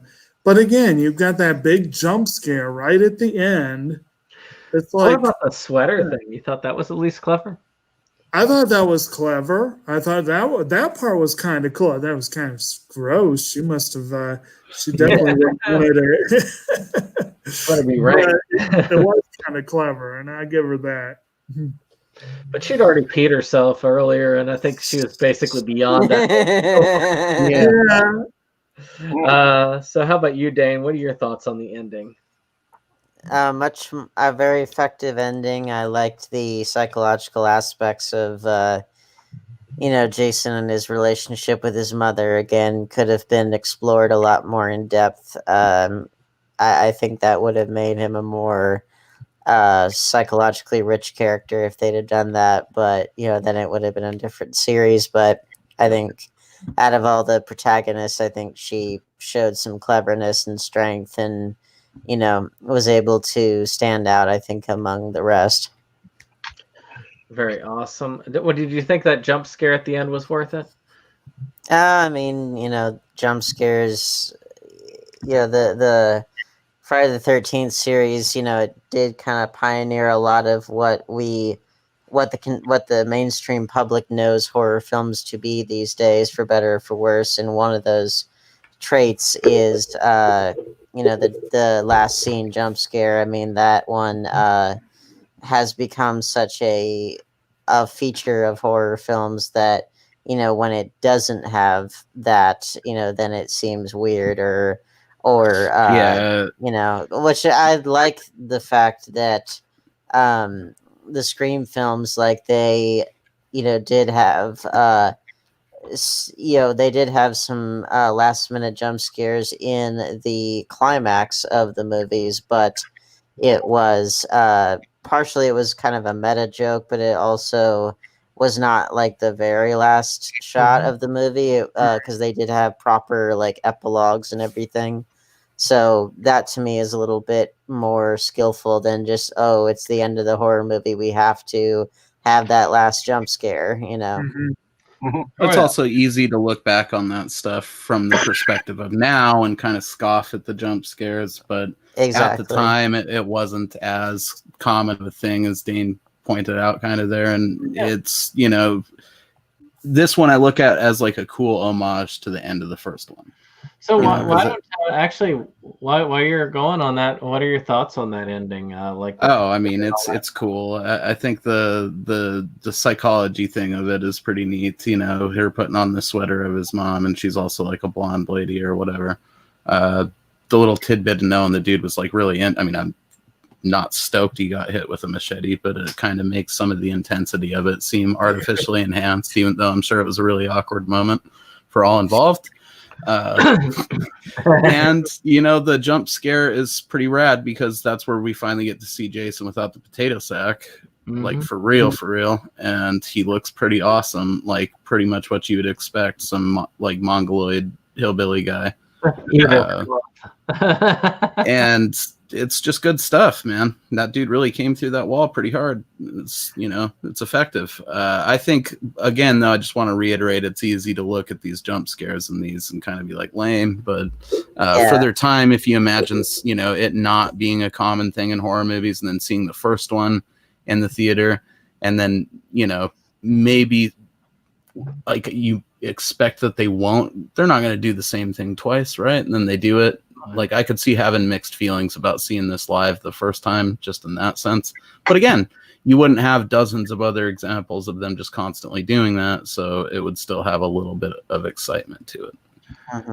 Well, now we've reached close to the end, so we have 2 more rounds to go, and then we are at the end of our stuff. So I will. The first round, of course, is going to be special effects and music. So I'm going to go ahead and go round with that. And oh, sorry, Dave. I am sorry. I am totally missed you on that.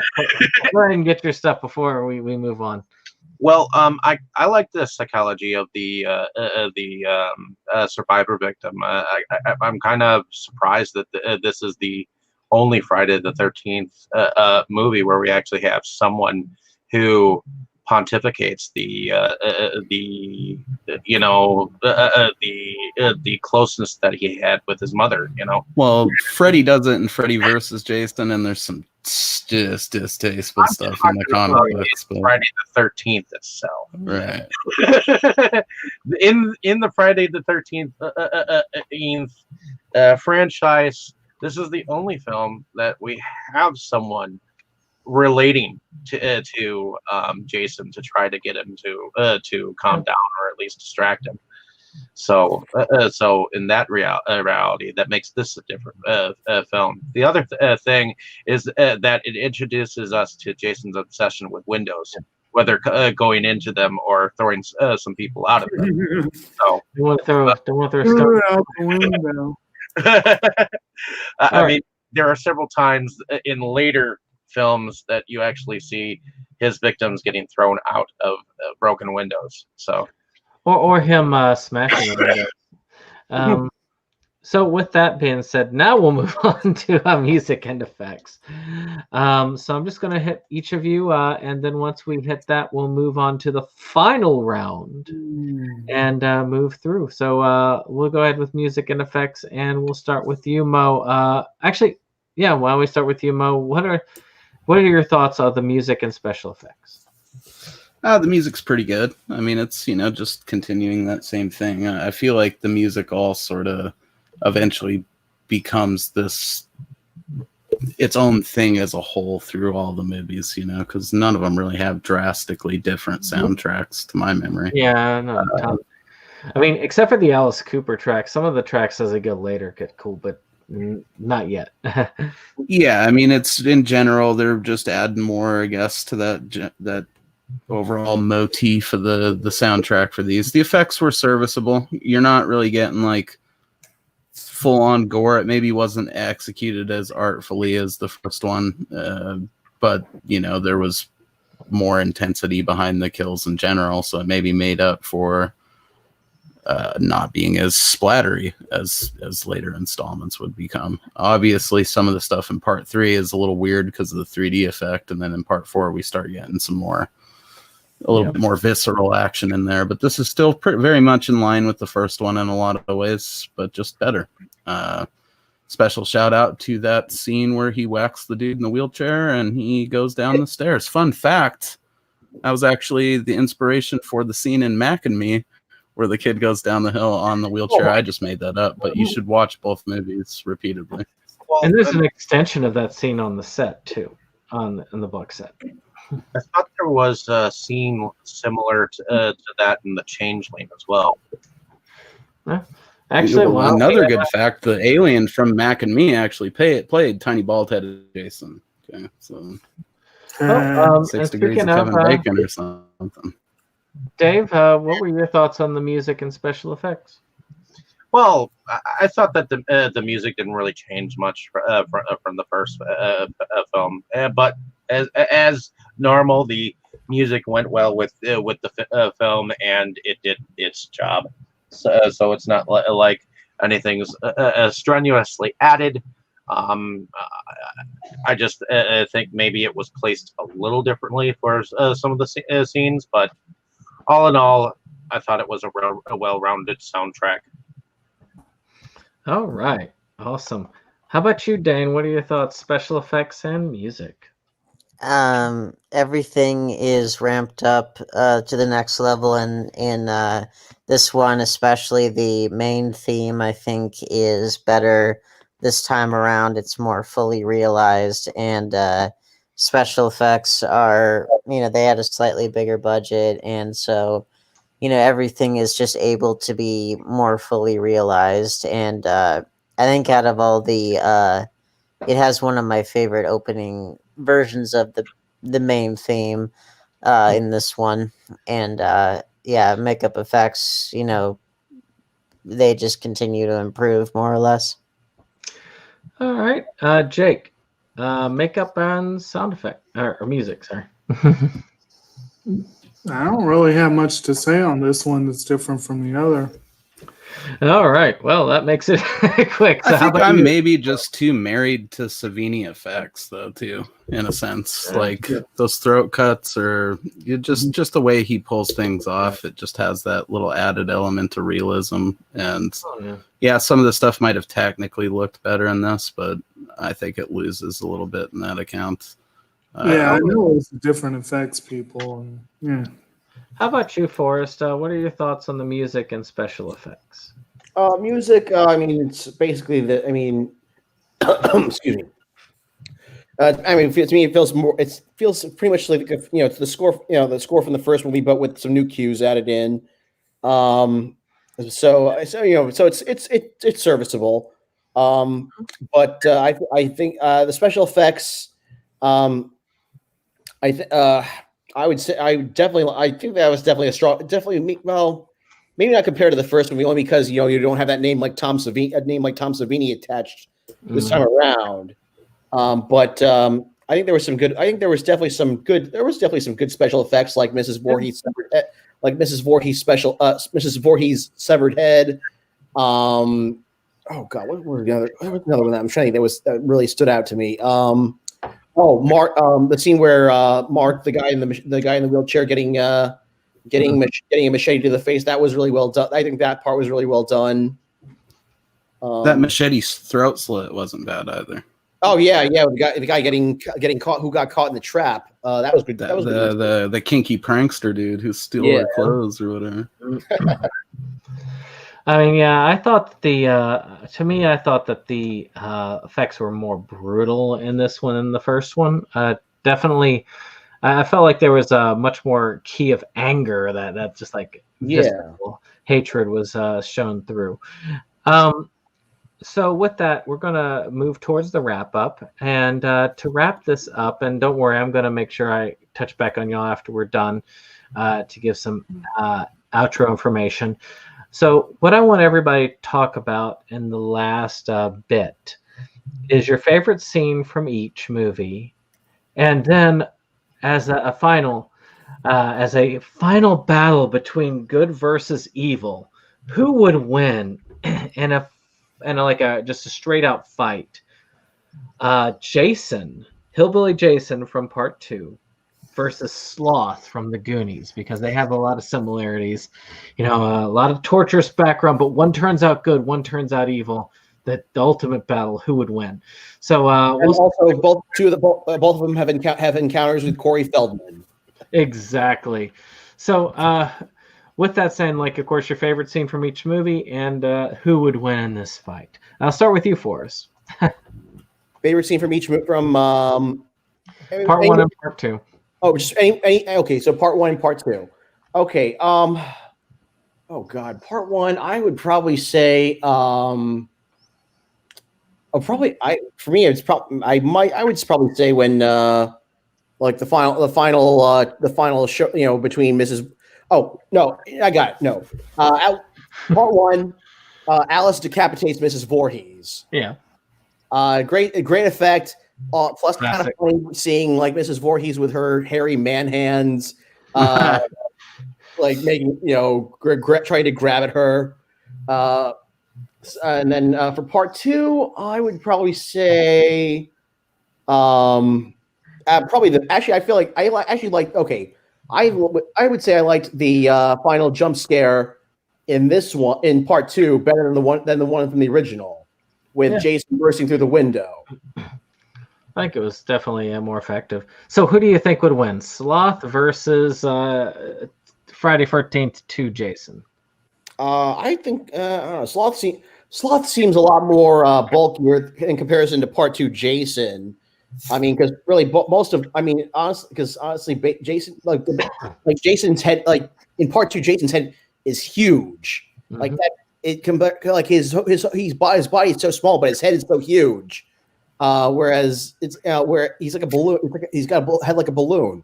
Whereas Sloth, I think Sloth could take Part 2 Jason. All right. So Jake, favorite scene and of course the winner of our fight, and your thoughts.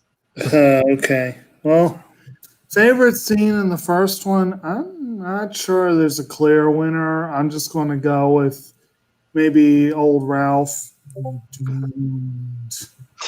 yeah. The second one is easy. The second one, there was actually one part in the movie that made me laugh out loud. And it's not really a scene so much as a scene cut. And that's the part where you see the little Shih Tzu wandering around. Yeah. And he looks up and you think he's met Jason. And then it immediately cuts to a scene of grilling hot dogs on the grill. And I love that so much. And then when we found out the dog's name was Muffin later on, it just was so perfect. That's great. Lived. I was a little disappointed when the dog showed up at the end, but still. Wasn't that a dream? No, I think it showed up. I think it was the end. So that was the easily my favorite in these two. As far as that fight, I don't know. I mean, Sloth has it for raw strength, but Jason's clearly the more practiced killer. So I don't know. It's kind of a toss-up between the two, huh? It's kind of a toss-up. I guess it depends on what weapons are available, basically. Well, maybe they're fighting on the pirate ship. They don't get a weapon at first, but you can pick up as you go. I want Sloth to win, so we'll go with Sloth. All right, Dane, your favorite scenes and who'd your thoughts win? Favorite scene, probably the arrow through the neck in Part 1, and then favorite scene in Part 2 is the guy slingshotting the lovely lady with the pebble, and then for who'd win, Jason wins all the way. All right. And Mo. Oh, sorry, I'm skipping Dave again. Dave, favorite scenes, and who do you think would win, Sloth versus Jason? I think Jason would win, and I guess my favorite scene is probably the guy with the wheelchair. How that part was thrown down the stairs, and I also thought that the ending scene with the psychological playing around and the jump scene, I really enjoyed that piece. What about part one? As far as part one, Mm-hmm. part one, I would have to say that my favorite scene is seeing Kevin Bacon get his throat cut. And there is something satisfying about it. I'm just looking like an underfed chihuahua, just getting skewered. I feel like it's for his sins of his girly man cheeks that we see beforehand. So, but in any case, I tend to like the ending scene of that one too, with the mother. I mean, that the way that she says, "Kill her, mommy." Oh yeah. You know, that's just very creepy and eerie. So to me, and even the fact that the killer was not Jason, and Jason was only involved in the act that we hear that he had drowned. I mean, he doesn't even show up in the first movie, so that alone is like a given.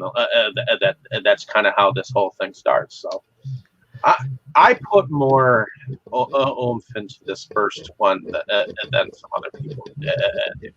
Maybe it's because, you know, it's kind of an origin story. So what about you, Mo? Favorite scenes, and who would win, Jason versus Sloth? Well, definitely favorite. Like, I think if I picked a favorite scene that hasn't already been mentioned from the first one, because obviously Kevin Bacon, that one's pretty good, and the whole finale is awesome. But that first kill, the girl in the Jeep, like I said at the beginning, that it's just sinister as hell, because it's so close to how stuff like that really happens. It feels like you witnessed a murder, you know, which I could see that being the opening of the movie at the time, especially if you went and saw that as like a young woman on a whim or something by herself. The walk home would be a little creepy, you know. That's kind of a reality. Yeah, it was a messed up part of their reality back then, for sure. As far as the second movie, definitely the wheelchair scene. And, I feel bad to find that so hilarious, but there's just something about a wheelchair uncontrollably going down a hill or stairs that will always, you know, something good is going to happen at the bottom. Not for the person in the chair, but, you know, no apologies for bringing up Mac and Me earlier. Check it out, you guys. And the Paul Rudd stuff attached to that scene from Mac and Me is absolute gold. So who would win, Sloth versus Jason, part 2? I think I kind of felt Forrest told, because you said Sloth, right, Forrest? Sloth. I could see that, like Jake said, on a brute strength element, he definitely could just fold Jason in half, but would he do it is the thing, or would he actually pick up a weapon and fight back? Like if Chunk was like, if he had to protect Chunk.